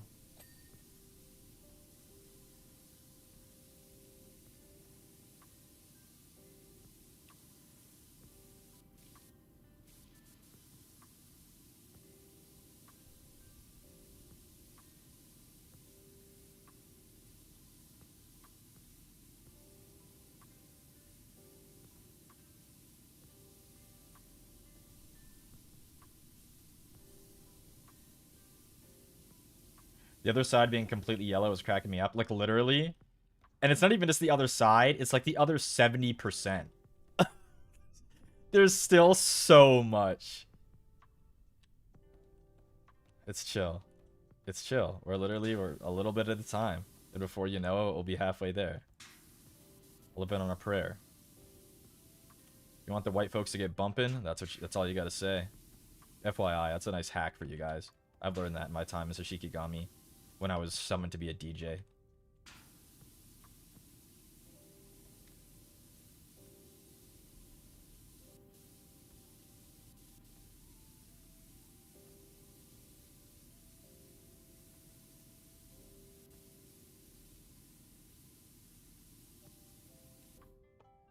They just summon you to do anything? I mean, yeah, man. Why do you think I'm so jaded and tired all the time? Do you have any idea what I've seen and done? Despicable things. Unmentionable things.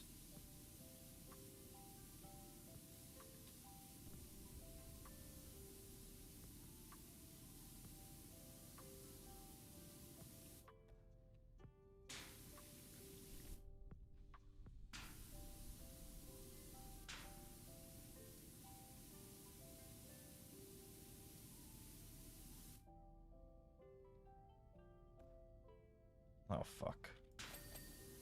Oh, huge! Those were big sections. Huge. To get those done is, like, really good.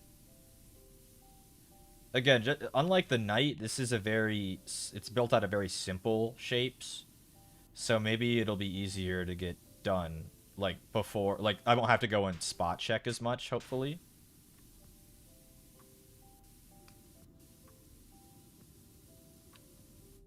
Make a mistake, I definitely will, but I'm hoping maybe less.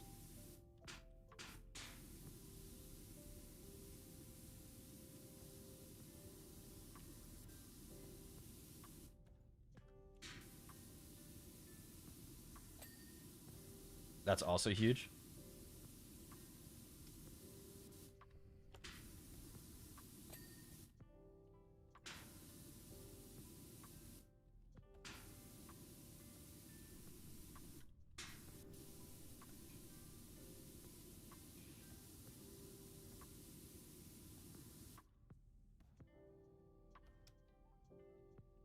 I want to, like, stand up, but I can't. Like, I want to crouch under here, but I guess this is good enough.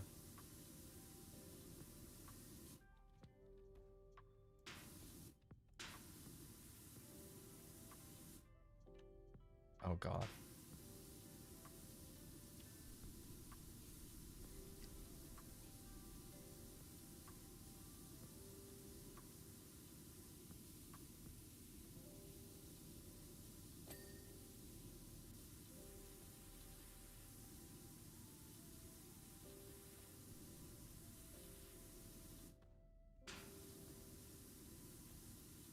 I want to get this front hatch done.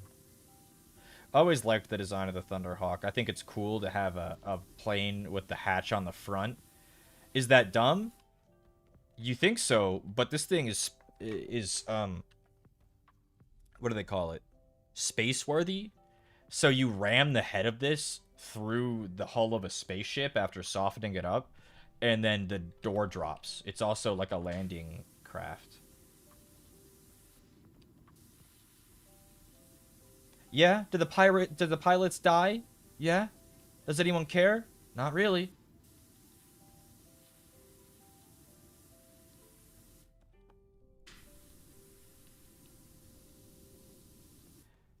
They served the Emperor well. Very famous Warhammer saying, only in death does duty end. So they paid the price that was asked of them.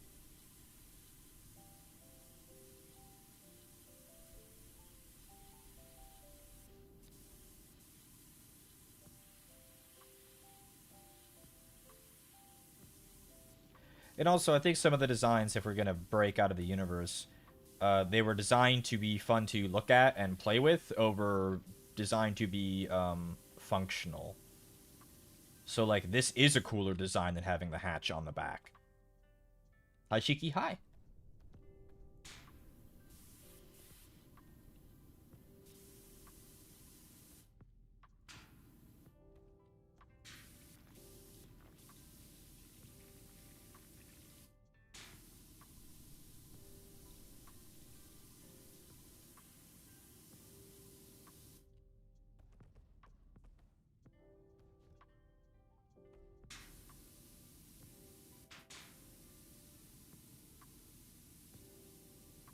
I don't know what this is, but I want to get this part done.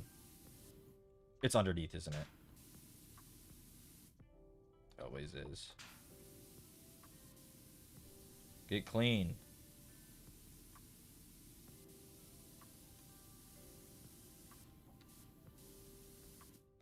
Really? I wonder if this counts as part of the wing. It's hard to say. Whatever, we'll come back to it.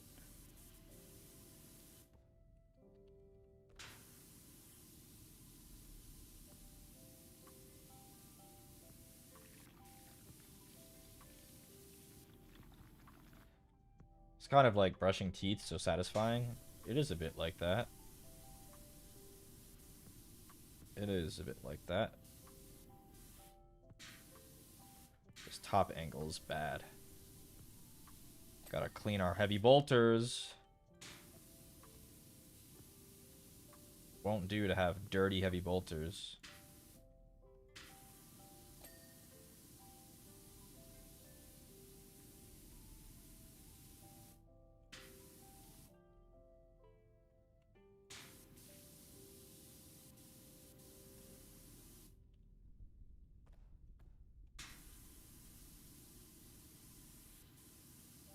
I want to get this ramp done.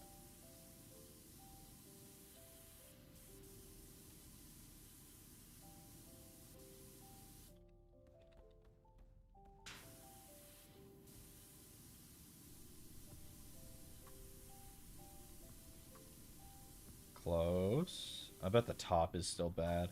Maybe the bottom? Bottom is not bad.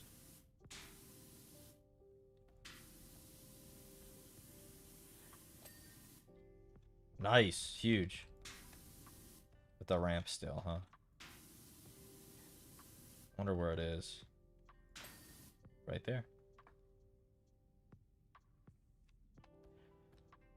The ship bleeds because it doesn't floss. It is a Blood Angel ship. That is true.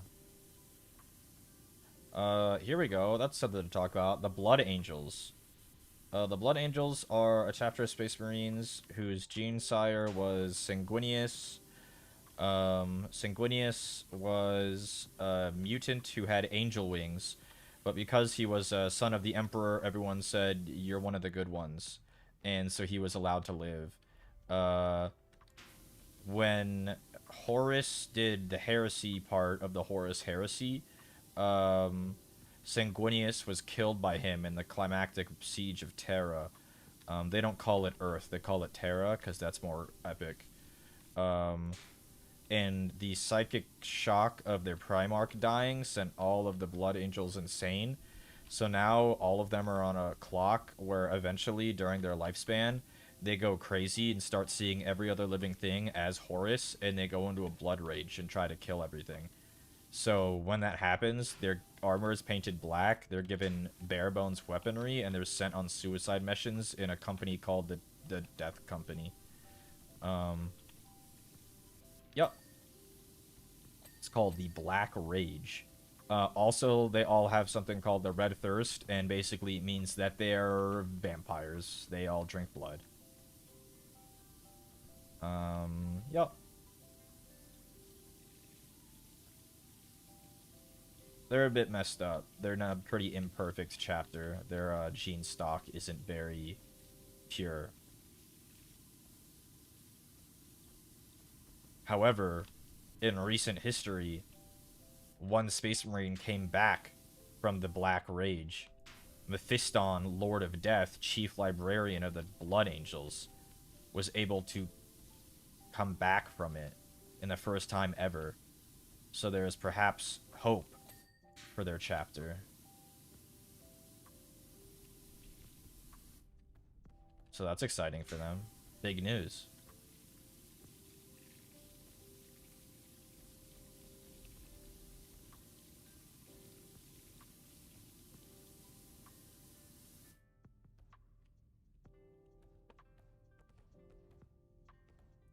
Feeling pretty good about this front section of the ship. Feeling pretty good.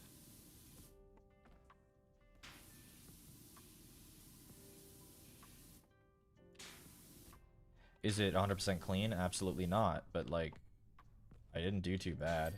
It's, like, mostly clean.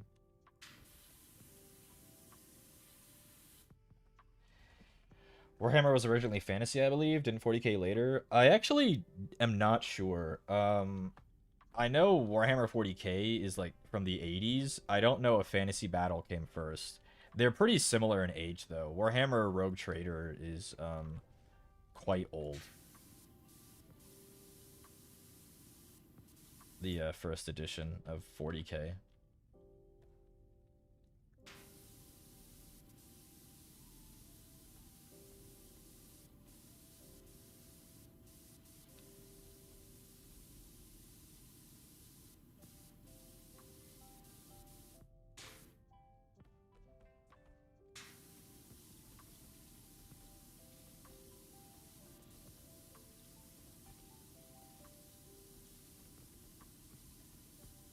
Where do the Marines come from? How were they raised? Well, that's a great question. All of the Marines are from different planets. Every chapter, with some exceptions, has a home world, and recruits are usually sourced from the population of the home world or the home system. If a chapter has been particularly decimated, they will be sanctioned to recruit from other worlds.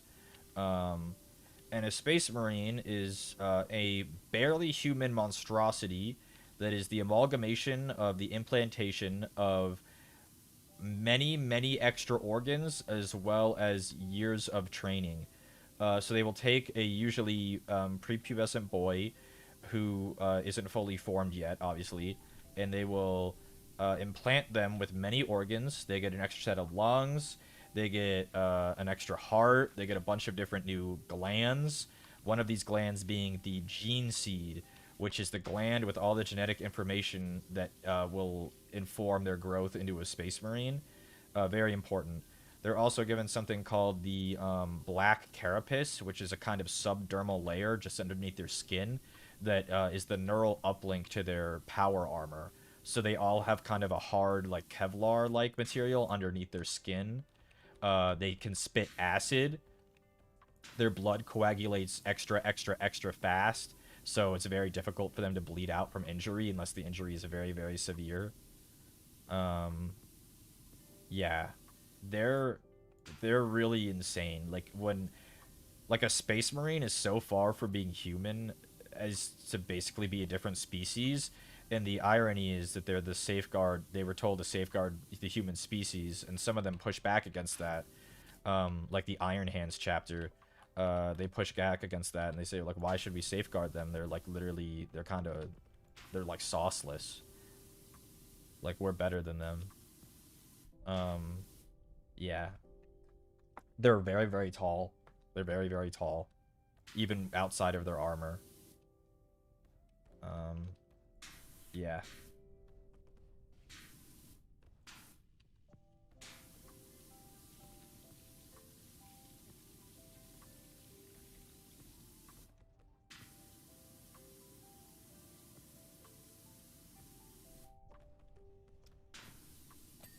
Nice.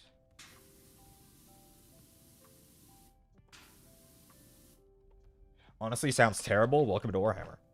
A terrible existence is is your only option. You should hear what the normal humans have to do. All right, buddy. Back to the Manufactorum with you. You're on your 50th 12-hour shift in a row. Oh, sorry. Did I say 12? I meant 15. And if you aren't up to snuff, they kill you. This is the faction that people say is the good guys, by the way. Anyone who says that is mistaken, but this is the faction that some people think are the good guys. Sorry, you didn't make enough bullets today. You're dead now. Because your planet has 4 trillion people on it, so you're replaced.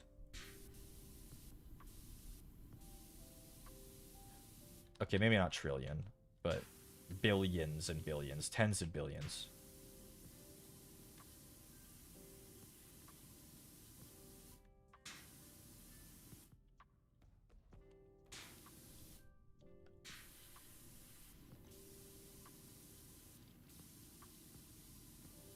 Sounds like humans alright? Yeah.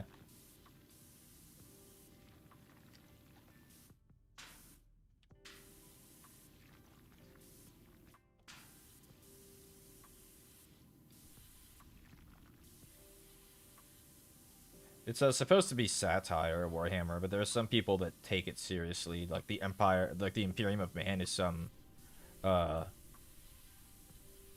aspirational vision. No, no. Don't misunderstand their intent. It's supposed to be awful.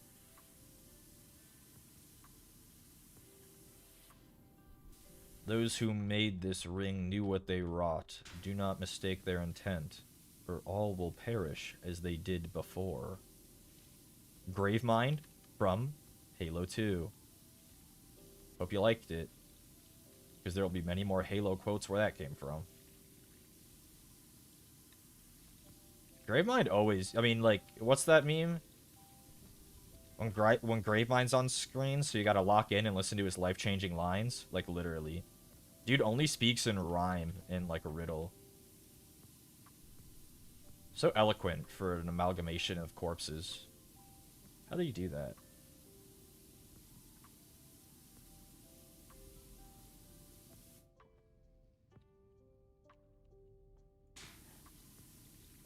People choose humanity because it's our species, so they think it's... They innately, like, what is it? See themselves in it. They're like, well, I'm human, so the humans gotta be the good guys. No. The humans aren't even the good guys in real life, silly.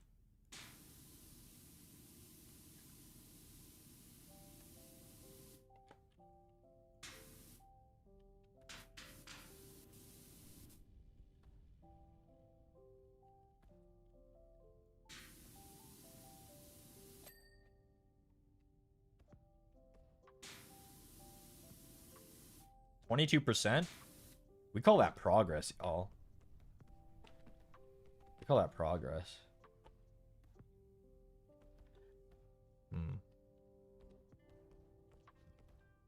Trying to decide where I'm gonna draw the line on this section.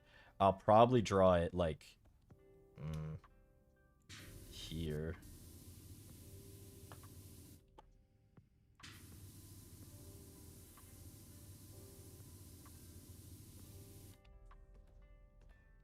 Yeah.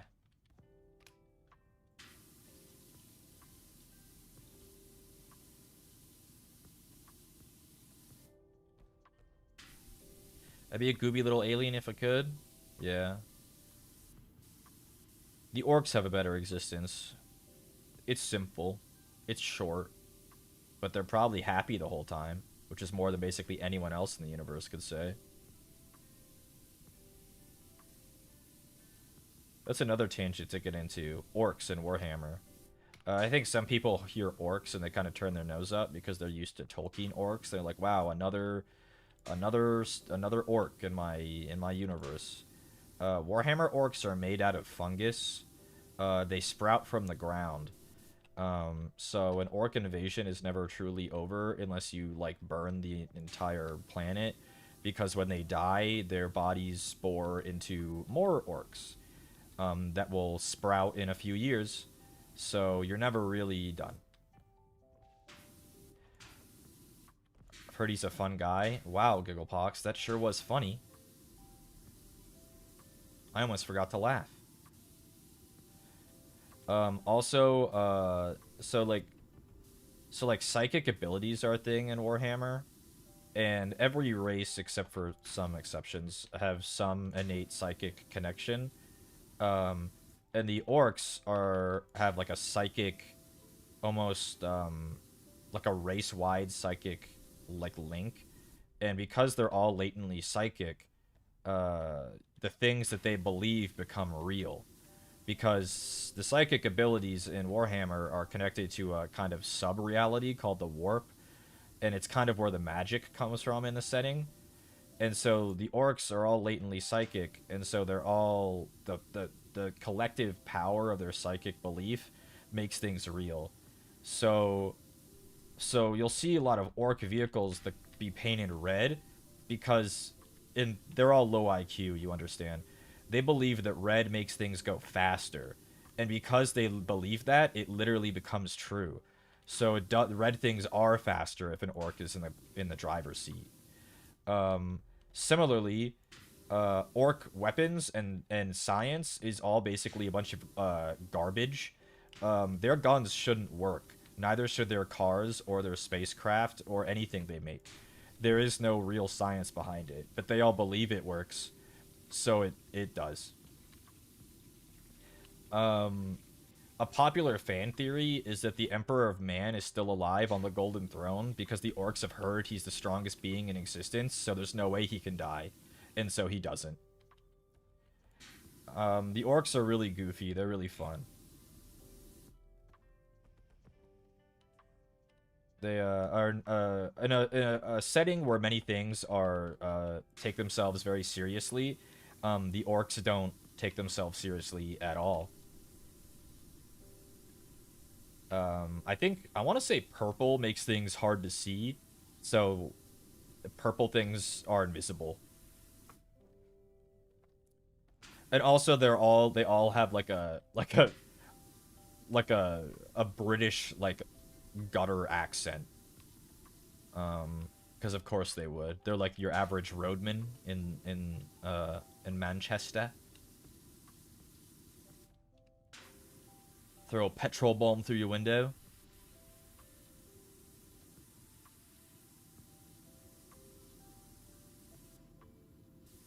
you ever seen a purple orc? Don't think so. You're right. I wouldn't have.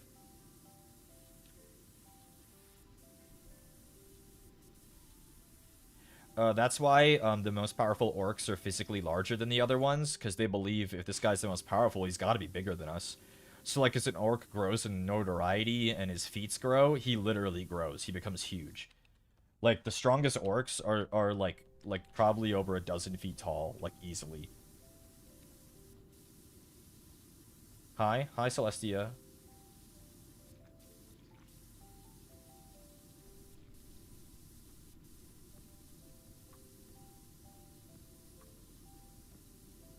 Warhammer's epic, y'all. I always say that when I'm introducing or talking to people about Warhammer for the first time, that there's like a facet of Warhammer for like literally everyone. And people will be like, even me? Yeah, even you, man. I'm serious, even you. There will be some faction or some sub-faction that anyone can vibe with.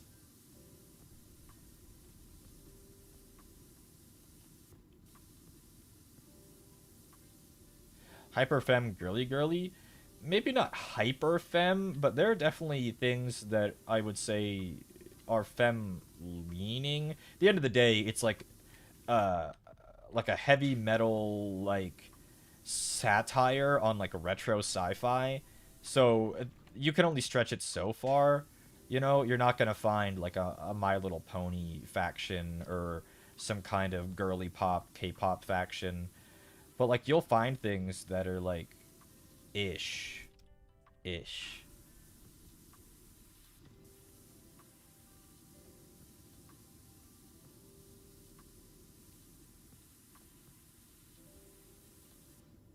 What's the relationship between Sanguinius and Fulgrim? Are they enemies or allies? They're allies to enemies. They're brothers. They're both sons of the Emperor. But Fulgrim joined Horus during the Great Horus Heresy that split the Imperium in half. So Fulgrim's a traitor, and Sanguinius was not. He stayed loyal.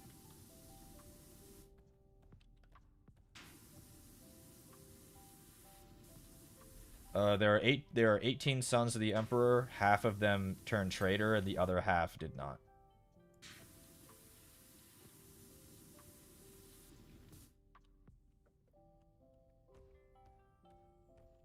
Unfortunately, they never got to fight before Sanguinius died. Yeah, they're like the two like super good duelists. Like the really fancy like ultimate fighters.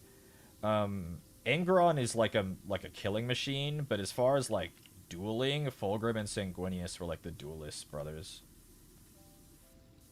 Maybe the Lion as well.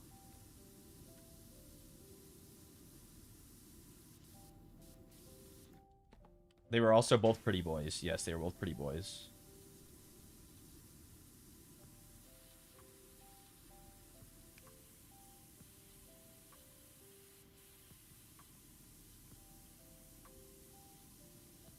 18 was the Emperor Freaky. Make no mistake, the Emperor doesn't fuck. He grew them in a test tube.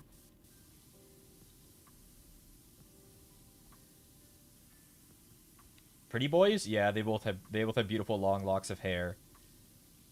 They were both beautiful.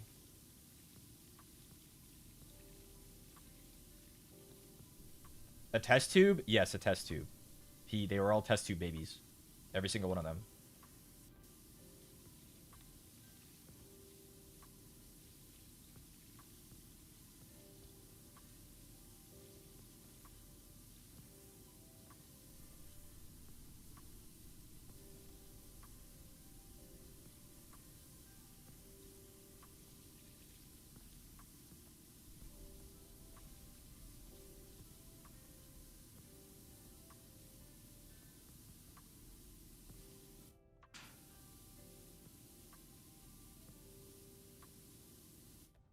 Magnus is giant and red. That is why they call him Magnus the Red.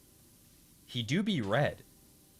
And they mean, well, maybe he just has like kind of a ruddy complexion. No, he's as red as this Thunderhawk, actually.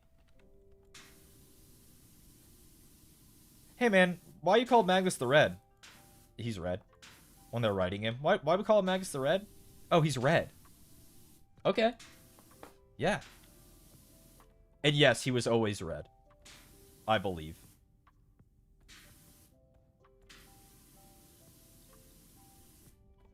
The Chaos Gods who lurk in the warp stole all the Primarchs when they were test tube babies, and it affected many of them in averse ways.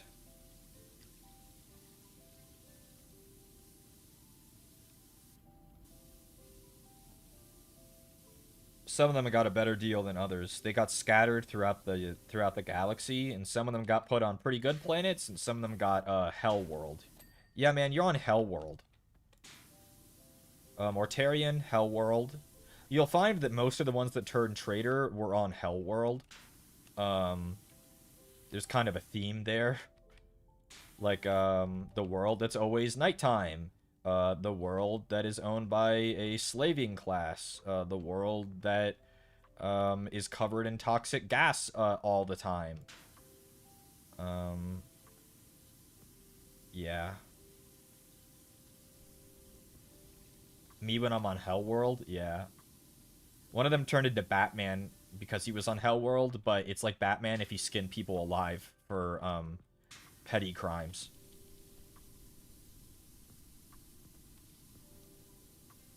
Kind of based.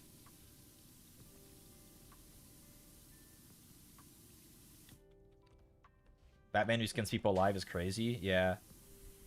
Conrad Kurza, or Conrad Kurz. I've heard it pronounced both ways.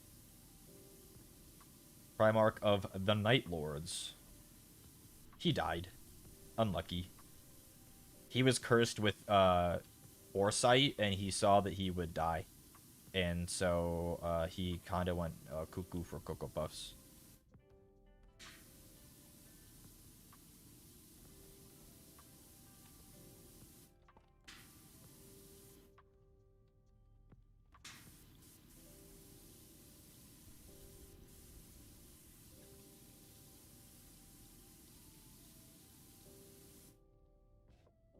That must be spooky having that power. I would think so. I feel like clairvoyance would be kind of scary to have. Especially if you don't control it, because I don't think he did. Sometimes he would just get visions of the future, and they would always come true. And I think he asked the Emperor for help once, and the Emperor said, "No, you're good. You're good." The Emperor was not a good father, make no mistake. He made many mistakes.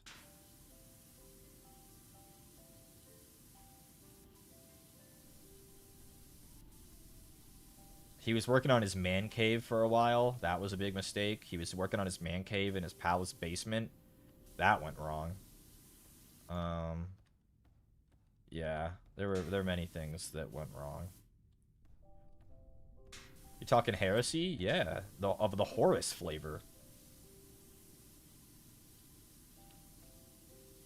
Man cave?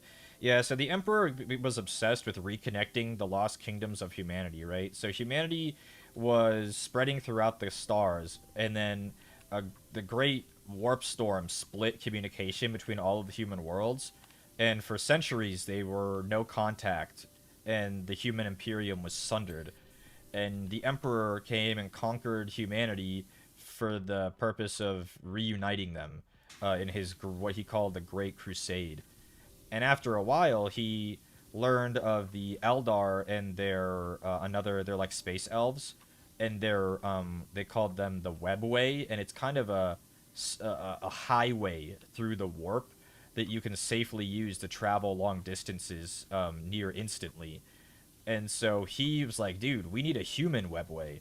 So he went into the palace basement and he basically started to try to make a human webway, and he started ignoring the Great Crusade and left his sons up to deal with it.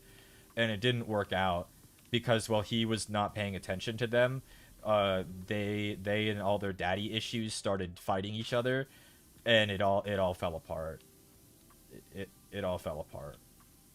The human webway was destroyed by Magnus, who was trying to warn the Emperor of Horus's betrayal, because he wouldn't come out of his man cave. So Magnus was tricked into breaking his way in, permanently destroying the human webway project.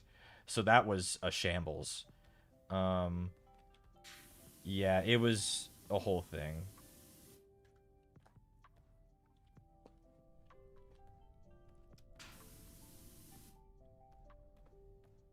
It was bad. It was bad. But they came out he came out fine. Yep. He's like a skeleton now. So that's got to be fun. To be a skeleton.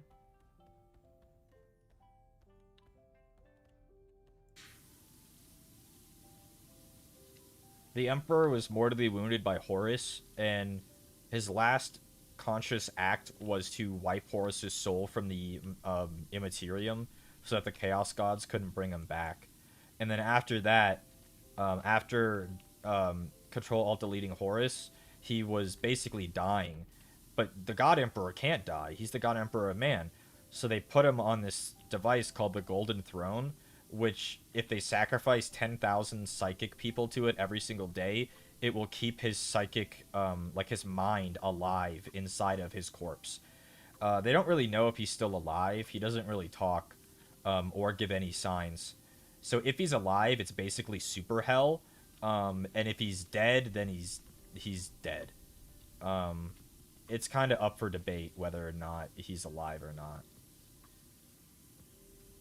Every day, yeah, every day. There's something called the Black Ships. The Imperial Inquisition has a force called They send out these things called the Black Ships, which take a tithe from every planet of their psychic people, usually children, and they are taken from wherever they are to Terra to be sacrificed to the Golden Throne, so that the Emperor may live. And it's important that he lives because his psychic presence in the warp acts as a kind of lighthouse that all of the spacefaring vessels use to go faster than light. He's like the reference point. They chart their. He's like the North Star. They chart their course based on the Astronomicon, which is his presence in the warp. So if his like astral presence was gone, they wouldn't have faster than light, and the Imperium would fall, or so they say.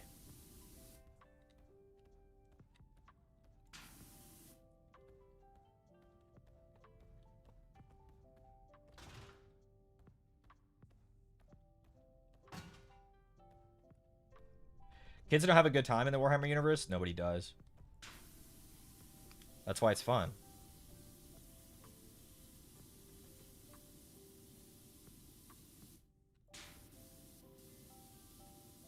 What's the point of playing with your little plastic soldiers if they're all having a good time? Oh, man. I'm here for nightmares beyond my comprehension.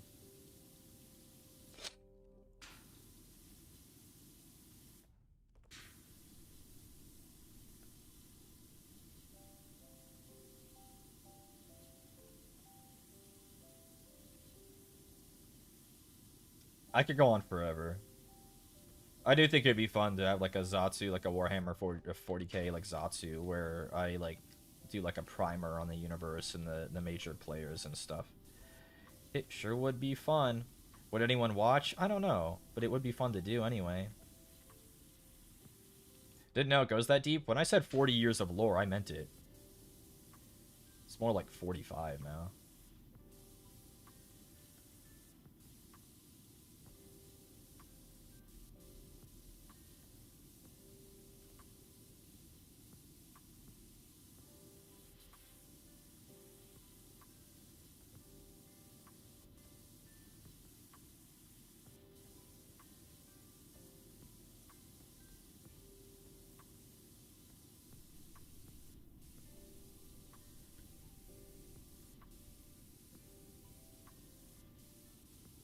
%37%. Look at that. Can we get it to 50% before we have to end stream? Probably not, but we can try.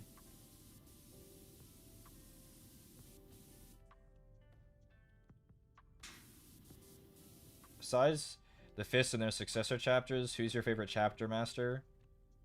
Loyalist. Chapter master, huh? I don't remember. Is Pedro... Well, that's a Fist successor. Chapter master?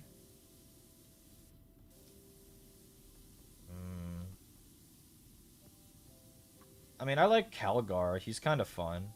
I know he's kind of a Gary Stu, but I kind of like the way he looks, his big power fists and stuff. I like that he's an old man. I think that's fun. Who's the chapter master of the Dark Angels? As far as like Dark Angels characters, I like Asmodai. I think Asmodai is cool. Azrael? Oh, of course, Azrael. I like Azrael. He's cool. His new miniature is quite good. Would your progress be deleted if you leave the game? Nope. I don't think they expect you to do this in one sitting.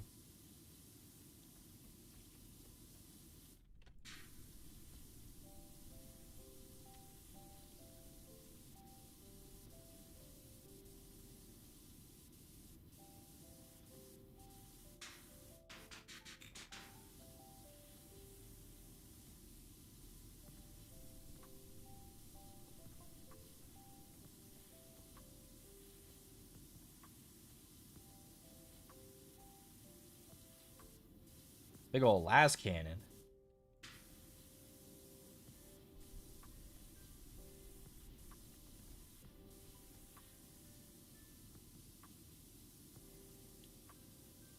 Maybe see your miniatures one day. Yeah, I definitely want to do mini painting and stuff on stream, but perms are difficult. Games Workshop gives their perms out like candy, but VTubing is so new, it's probably one of those things where there's not much of a precedent for it. I've seen it happen, like Mori Calliope's painted minis, I think Aya Amare's painted minis. So within the Corpo VTuber sphere, it's happened. So we're working on it. You know, my managers are aware of my desire, and they will do their best to see it done.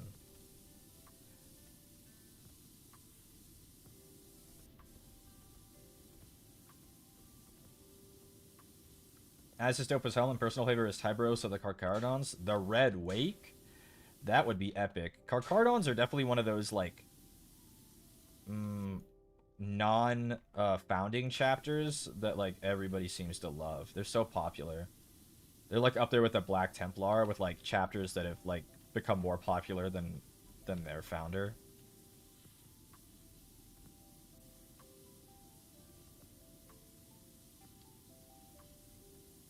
We love sharks. Yeah, yeah. They're like a Space Marine chapter who's all about sharks. They have big like shark teeth all over their armor. They have a bunch of like Islander, like Pacific Islander tattoos all over their like painted all over their armor. Very cool, very cool. I don't know how people freehand those, but they paint them on. Couldn't be me.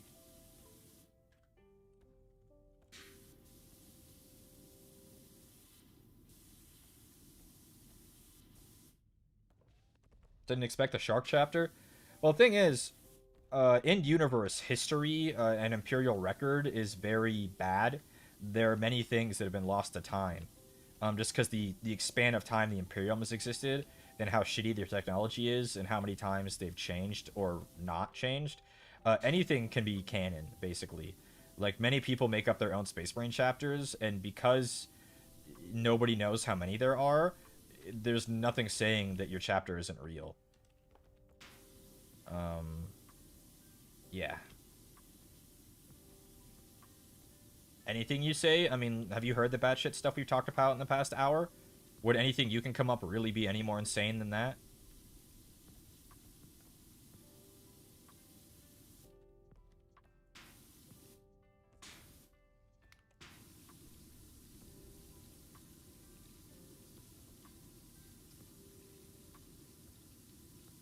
You're saying Hello Kitty Kawaii chapter could be canon? Of course.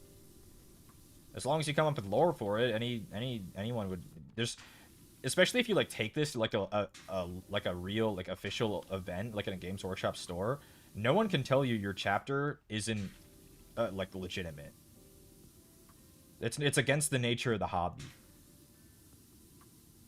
They made it. It's can't. All of the rules and lore have been specifically crafted to allow as much creativity within the fandom as possible. And as awful as the community may seem sometimes, and as bigoted as some of the areas are, at the end of the day, it's for people to be like have fun with, to be creative with.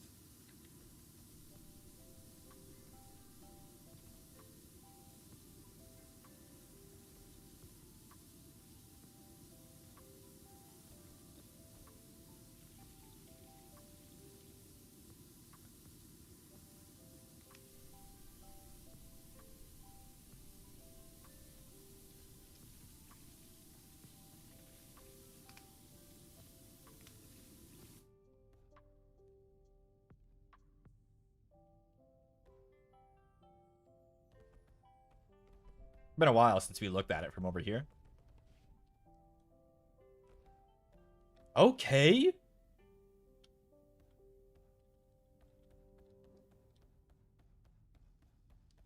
Like, okay. We're getting somewhere. We ain't going anywhere fast, but we're going somewhere.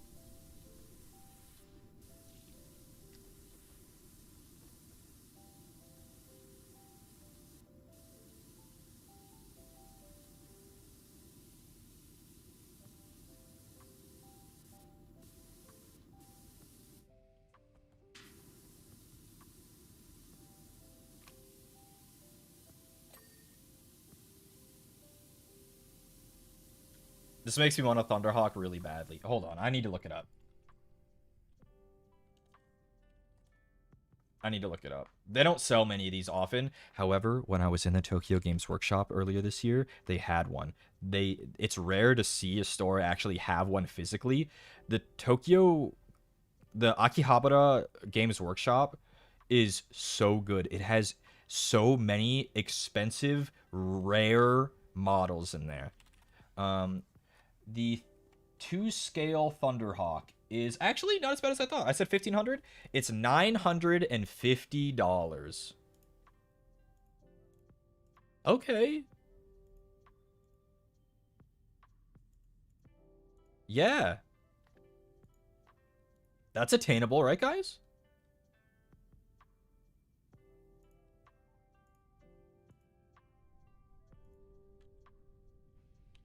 You know what? I'll just ask Alta Senpai. I'll say, Kohai Tax. Kohai Tax. For my 1-month anniversary, Altus, I would like a Thunderhawk gunship.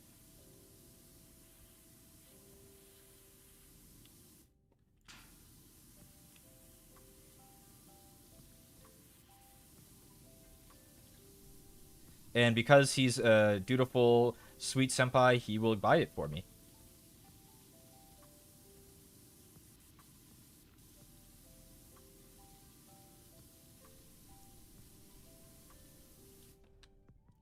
He'd say, yeah, I'd like one too. Well, then maybe I'll get one for him for like his 2 years or something.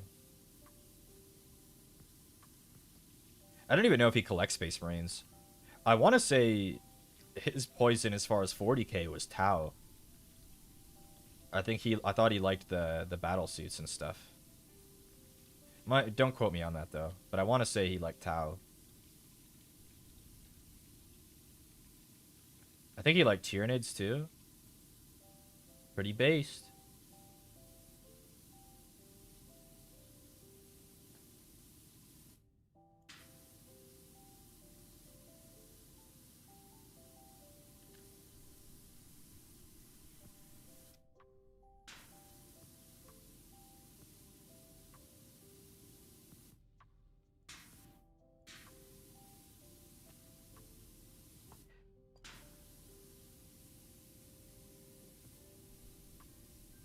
Shiki model fund.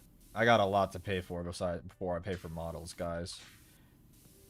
I still have a lot of models I need to paint anyway. We'll get there with time. But I got a rent, a phone bill, an electric bill, a car bill. I mean, you guys know how it is. I'm not gonna rattle off every single thing I gotta pay for, but you guys know. I'm just a humble Shikigami out here trying to make a living the same as y'all.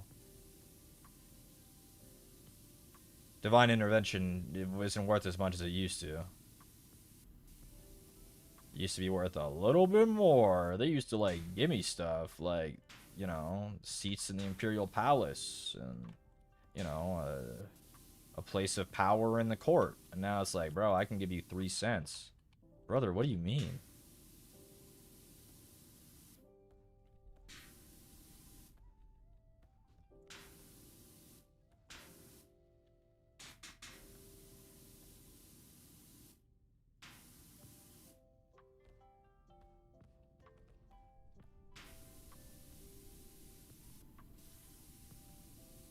Trying to get this last cannon cleaned.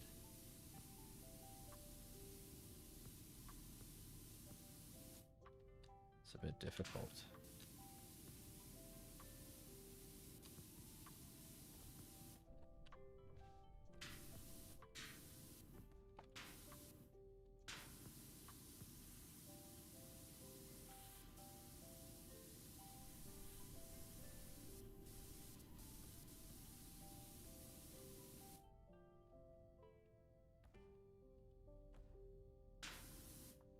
I got some used cherry gum and a bent paper clips. That rocks.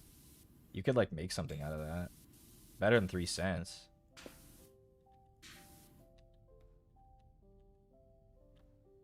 What's... Oh, I was like, what are we missing here on this last cannon?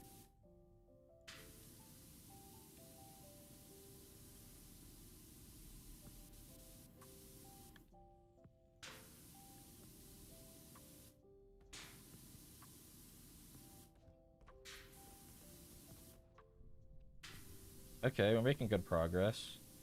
Is there a lot of grime still in like the edges and stuff? Yes. But like, at least like from this angle, you could say we're done. From this angle right here. Bro, where are we right now? I'm not liking how it seems like I've really moved back a lot on this ship, and it says only 50%. I didn't do the bottom of the wing. That's why. I was like, dang, I feel like I did a lot more of this than it says. It's because I didn't do the bottom.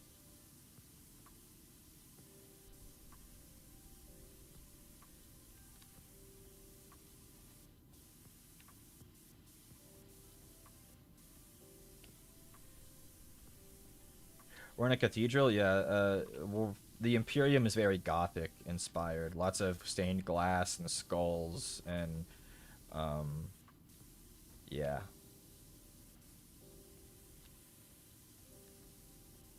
It's because they're like a satire on like what am I thinking? Like a theocracy where like their entire civilization like revolves around the imperial cult and like the god emperor as a deity. So like it's like supposed to call back to times when like, you know, like in the Middle Ages when stuff like Christianity was really bumping and they built all the big cathedrals and stuff like that.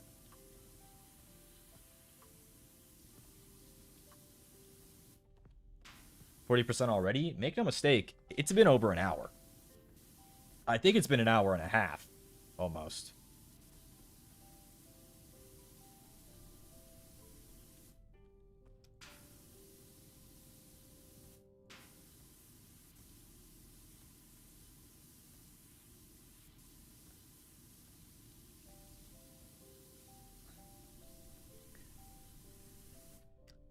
Speaking of Battle Sisters, Mira Lotus, one of the coolest 40k models, in my opinion, is the Battle Sisters Rhino that has the whole organ, but instead of playing notes, it shoots missiles when you play, like it has missiles hooked up to it.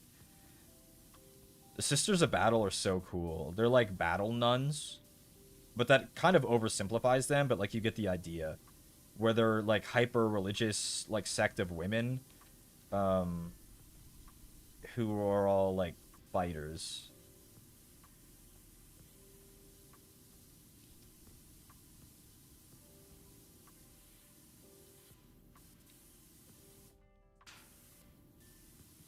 You know, sometimes they say the Emperor wasn't actually a god, but then there are literal Imperial saints that have literal magical powers. So, like, was he not? Yeah, maybe you could say he was just a powerful psyker, but, like, how could he make this person have angel wings and fly? How did he do that? Finally, some women? Yeah, there are women there. I mean, the Eldar have plenty of women, and the Chukari, and the Tau. The Orcs don't really have women, but they're kind of genderless and sexless. So, yeah, the Imperium has some women.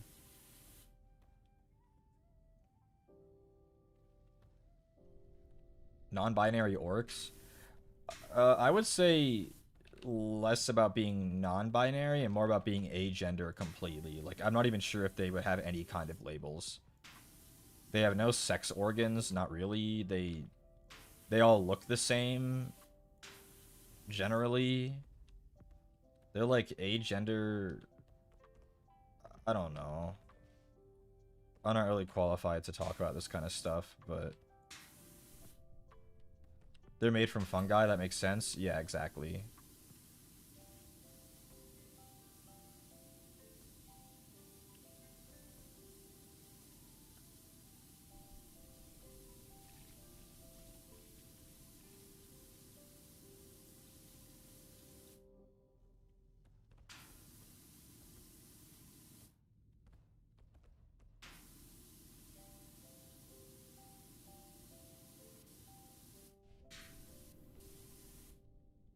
So if orcs want to have children, it just pops out from the ground.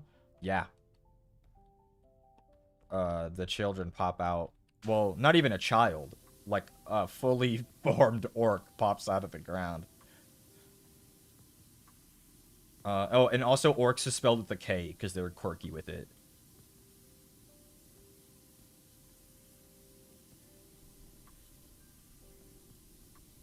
Yeah, there's not really such thing as an orc child. That's why orcs are so, like, pervasive, because, like, you get rid of an orc army, and then another orc army that's fully formed comes out of the ground a few years later or whatever. That's why we talked about it last time. The world Armageddon has been constantly under assault by orc invasion, because the orc invasions are so massive that every time they finally fully clear one, the gestating period is over for like the first casualties. So like it's just constant orcs all the time. So yeah. Yeah, they come out of that weird plastic goop and you cut them out, right? Yeah, man. And there's this big tower, and it's called Isengard, and there's another tower called Barad-dûr, and then there's kind of a third tower called Minas Morgul. So when they're talking about the two towers, it's kind of confusing about like which two they're talking about.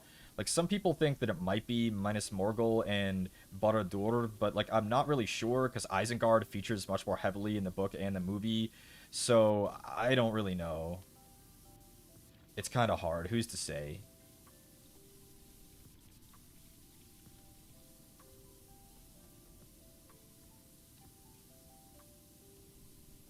Lord of the Rings? Yeah, of course I can start spouting about Lord of the Rings.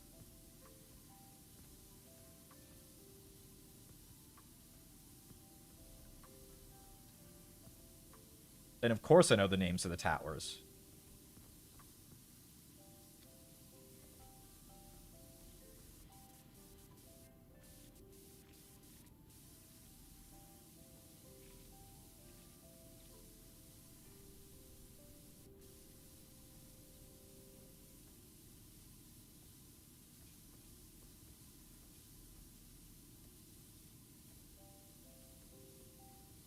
So rewatch the movies? I rewatch them every few years. Absolutely goated. I have some friends who haven't seen them, and we've been trying to just, like, we keep, like, not really making a time for it. We've been meaning to watch all of them. Goated. The orcs are nerfed by being dumb, but the problem is they have weaponized stupidity. Them being dumb doesn't matter, because if enough of them believe something, it becomes true.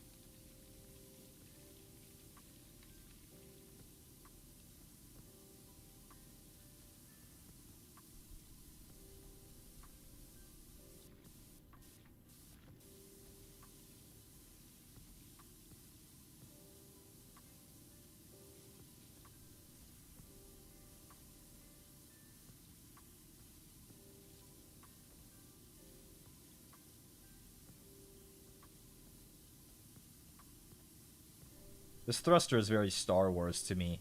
This, like, ice cream cone shape. Very, like, Millennium Falcon, very Star Wars, very, Y-Wing to me. Yeah, I know Star Wars too. You guys want me to start talking about the Sith? You guys know the Sith code? I can start rattling it off. Yeah, I'm Chuny. Yeah, I like Sith more than Jedi.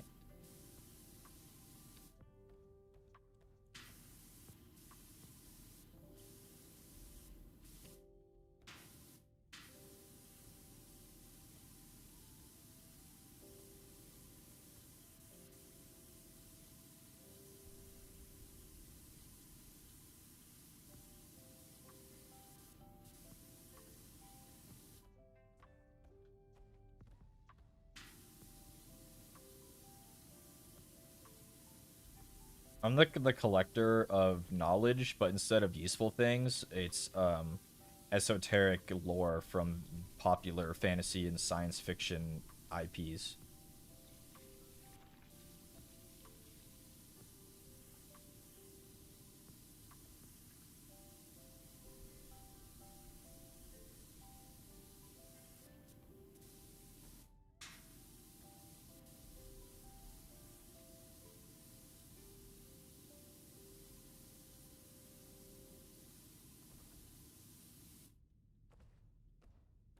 Knowledge is knowledge no matter what.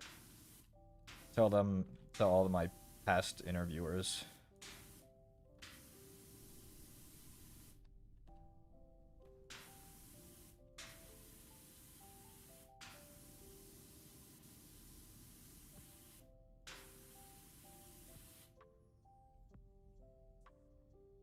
$56%. Goated. I don't like that these missiles aren't done. I think it's the tops, but it's hard to reach them.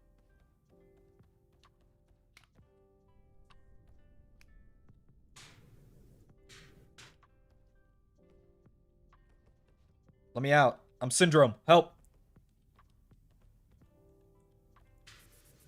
Yeah, it's the tops. You know anything about Battletech? Battletech is one of those things that I know a lot of people like, but I've never personally gotten into.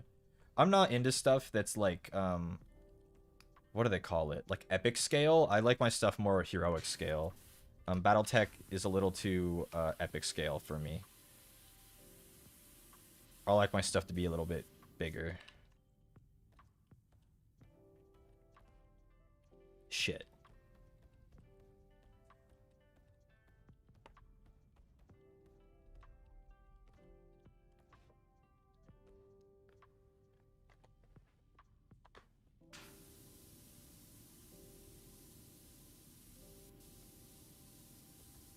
Can I ask who Zarek and Celestine are? I have a question for you first. Why those two characters? I can answer for you. But like, why those two? They're seemingly entirely unrelated, and also very specific.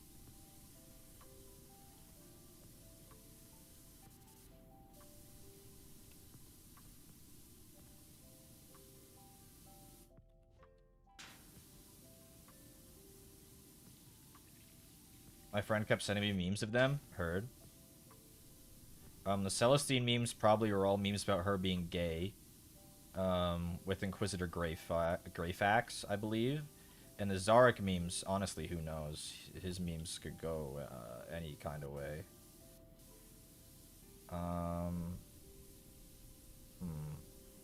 I guess we'll start with Zarek. Wait, they got gay people in Warhammer? Oh, yes, they do.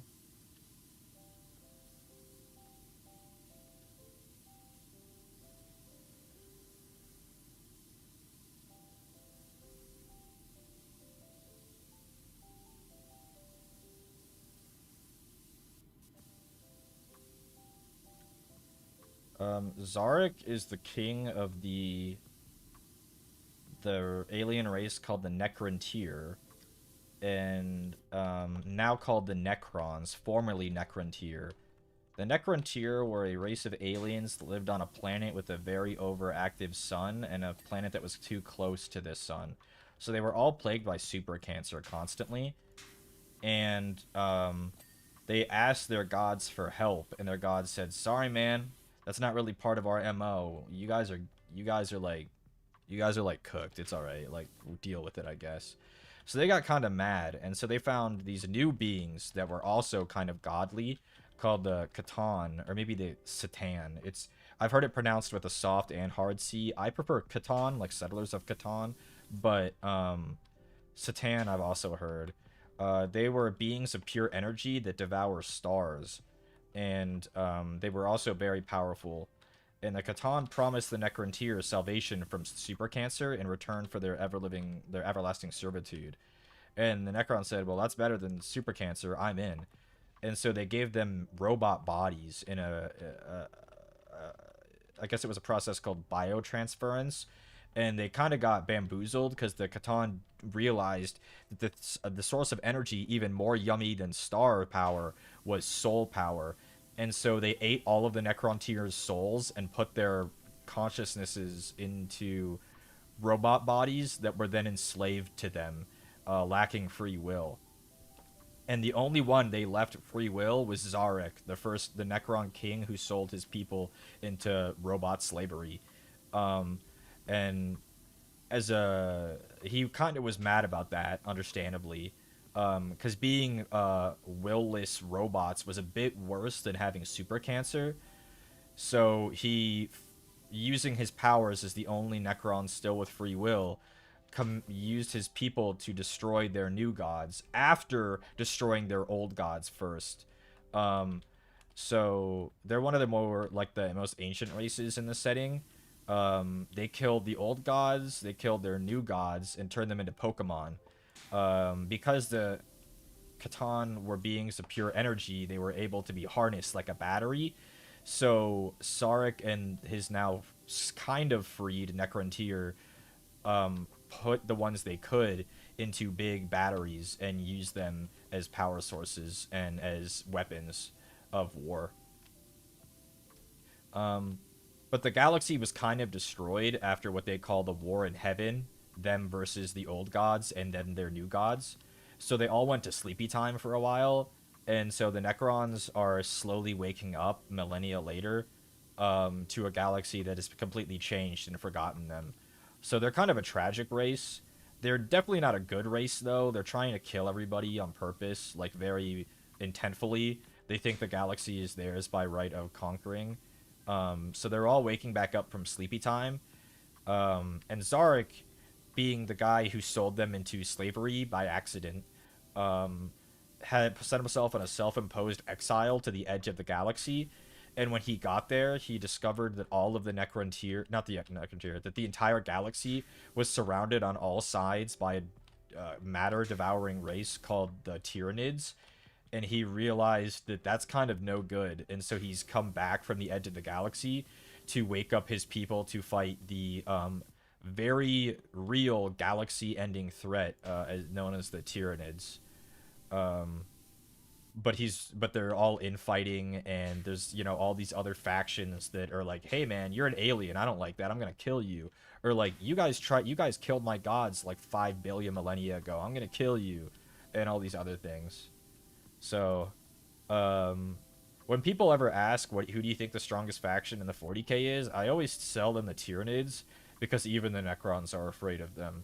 Like, if given a war of attrition, the Tyranids will win no matter what. Either them or the Orcs. But I don't think the Orcs could beat them. The Tyranids are legion in a way that is so literal. Like, they're uncountable. They're coming into the Milky Way galaxy, having eaten all of the nearby galaxies to death. It's, not good.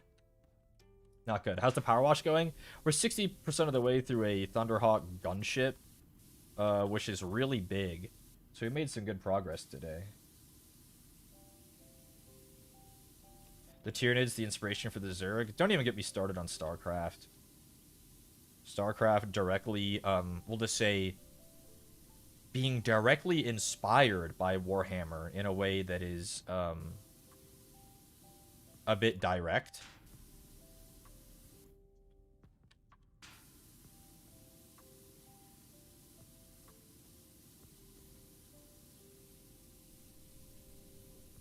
Oh, so you mean there's like a precursor race that's very psychically potent, but low in number, and they have a race of old gods who kind of are gone, but are kind of coming back, and it's a bit problematic for the galaxy? Yeah, the Eldar. No, I was talking about the, Protoss. Oh, my bad. Oh, so you have a human Imperium, who call Earth Terra, and they're very militarized and have a kind of emperor, and they have their main unit is called the Space Marine. Yeah, like in Warhammer, right? Like the Imperium man. No, I'm talking about the Terran Republic from StarCraft. Oh, my bad. Oh, so you mean you have this race of bugs who are like a hyper-evolved organism who eat biomass and take the gene stock of whatever they eat to incorporate into other bioforms to make them more efficient at killing? Yeah, the Zerg. No, man, I'm talking about the Tyranids. Yeah. Yeah. StarCraft is cool, but it's just watered down 40k.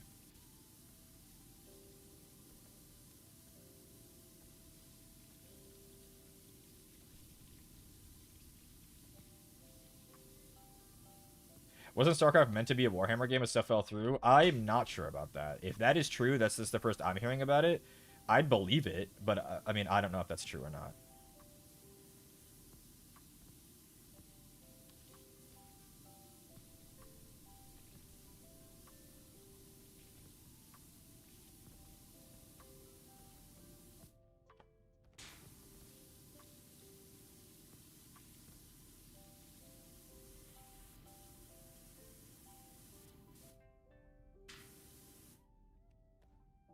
Which came first? Warhammer predated StarCraft by like a decade, at least.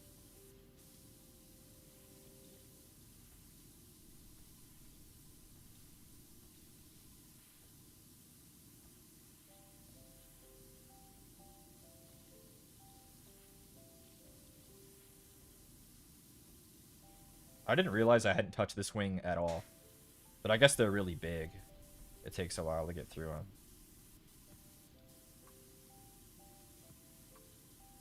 What's your favorite Warhammer faction that you think is underappreciated? And we just talked about them like they were a big deal, but I think I'm going to say the Necrons. A few years ago, they just got a giant range refresh, but since then, they basically haven't gotten almost any new models except for a few characters. I think they're really fun. I think they're really cool. I like their like Egyptian robot aesthetic. It's really cool. I like their kind of tragic history and the kind of personality that gives them. Um, I like their death rays. They're very like evil robot. It's very fun. They have like no game presence either, except for Dawn of War. Yeah, Space Marine 2 touched on them a little bit, but I'm not sure if they'll ever be like an actual enemy faction in the game. Um, Yeah, Dawn of War had some, but Dawn of War 2 then didn't. Dawn of War 3, I don't know if it had any. Dawn of War 4, I know, is going to heavily feature the Necrons, so at least there's that. I think the Magic the Gathering set had some Necron cards, so there's that. Mechanicus, of course. Mechanicus has Necrons as the main antagonist faction, and I think the second game is going to have them as a playable faction. Of course, Mechanicus. How could I forget?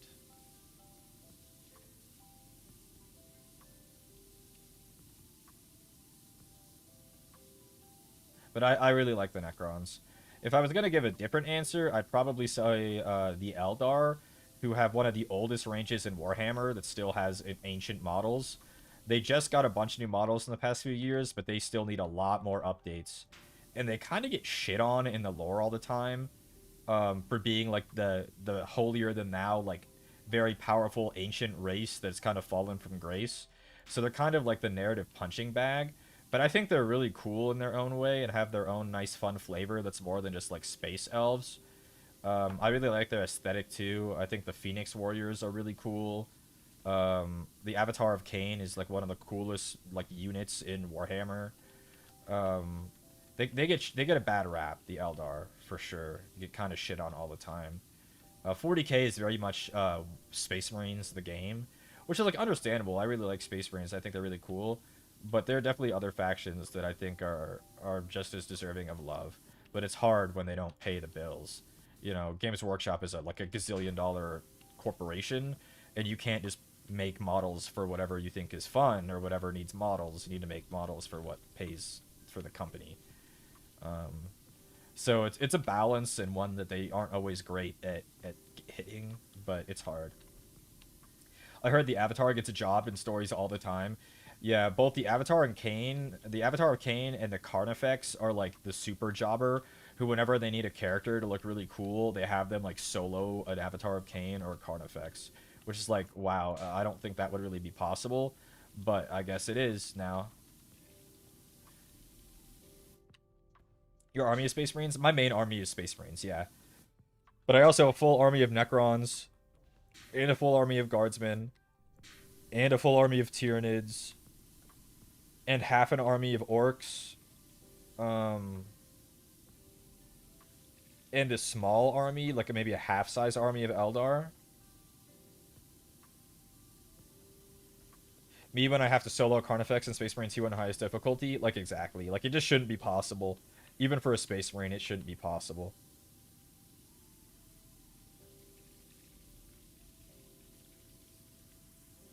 The Carnifex is a little bit more given because at least the Tyranids are like a bug race that are like, you know, they're like Legion. But like an Avatar of Cain is supposed to be like a shard of a deity instilled with many dead souls of the race to power it. And it's supposed to be like a one of very few like constructs of its type. And then it's like Marnius Calgar runs up and rips its head off or whatever. If you bury all your orc figures, you'll get a new army in a year or two. You're right. You're right. That is how it works. So everybody, if you have any orc figures, bury them and give me the coordinates. I definitely won't dig them up.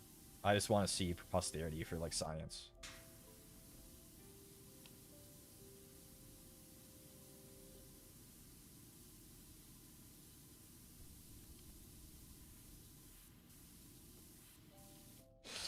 You display them lined up or like the middle of fighting? I like to display them lined up in their respective armies. So I have like a Imperial Fist shelf.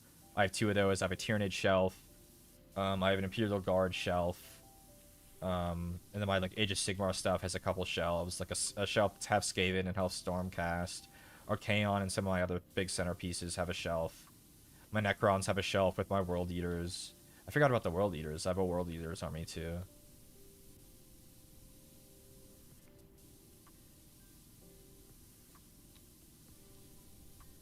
Checking in. Glad you're still sane cleaning. Yeah, we made some good progress. Now that we're past 3 hours, I have to double check the time on the calendar. Because again, as I've said about in the past, Shiki brought you on stream when your calendar says you have to. Because it's not fair to the others for me to go past my time. Because everyone makes the calendar based on what they see on there. So it's not fair to the other people. Yep, we're done. That's it. That's it. We're all done. It matters a little bit less because I stream so late, so the only person that it's really unfair to is Nayuta. But it's like if other people want to stream late and I put my stuff on the calendar first, then it's like, oh, well, Shiki went way long. Like, maybe I shouldn't have streamed late because I'm overlapping him way more than I thought I would. You know, stuff like that. It's just not fair to everyone else. I get that it might be annoying, like, oh, like, why, you know, you're all the streamers, why does everyone care about the calendar and overlap and stuff? But it's, we're all pulling the same boat, so it makes sense for us to do what we can to help each other have an easier job. So if you ever wonder why people end stream at very specific times, that is why. That is why. We try to do our best by each other. So yes, I will clean this missile, and then we will call it that. Perhaps another time we'll finish this? Absolutely. I have a lot of fun playing this. It's very fun.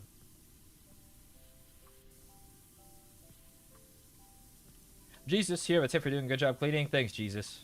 Thanks, man. Appreciate that.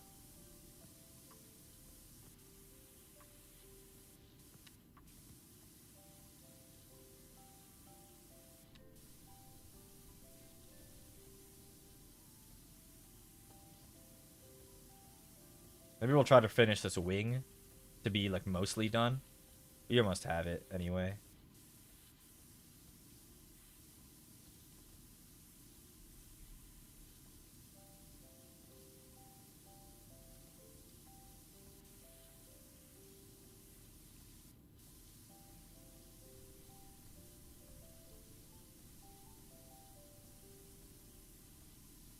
Not the turbine. We won't count that. We'll cut the line right there.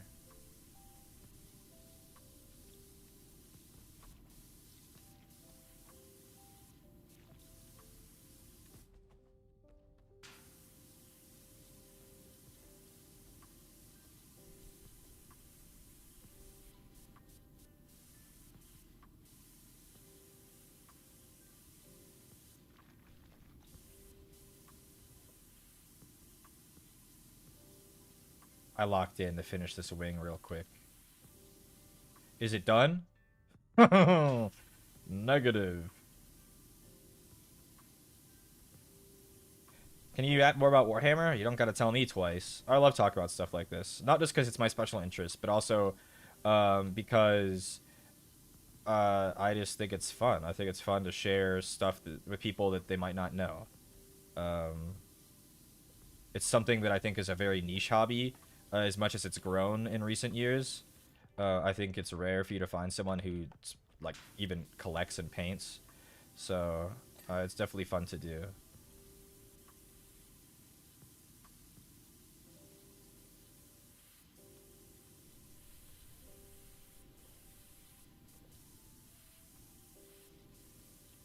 Okay, we'll call this wing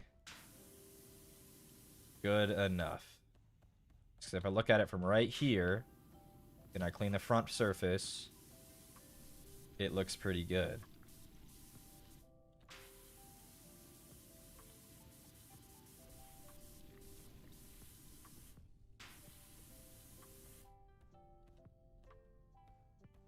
I mean, hey, that's pretty good. You would have a whole stream where you yap out the entire lore. I remember how long do you think it would be? It would be endless. It'd be endless.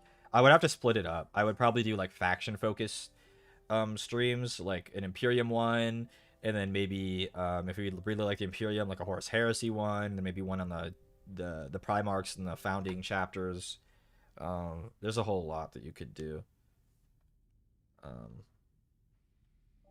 Yeah.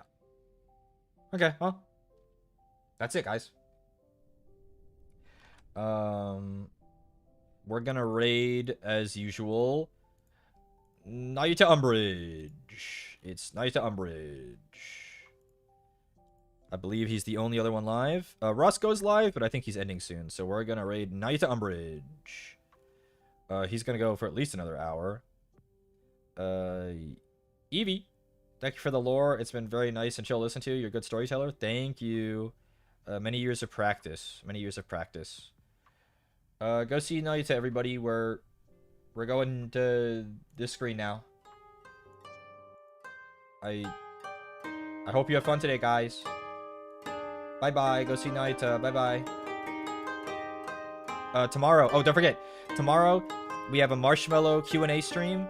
The Marshmallow is open right now. There's a link on my Twitter. Ask any questions you want. Be respectful. Bye.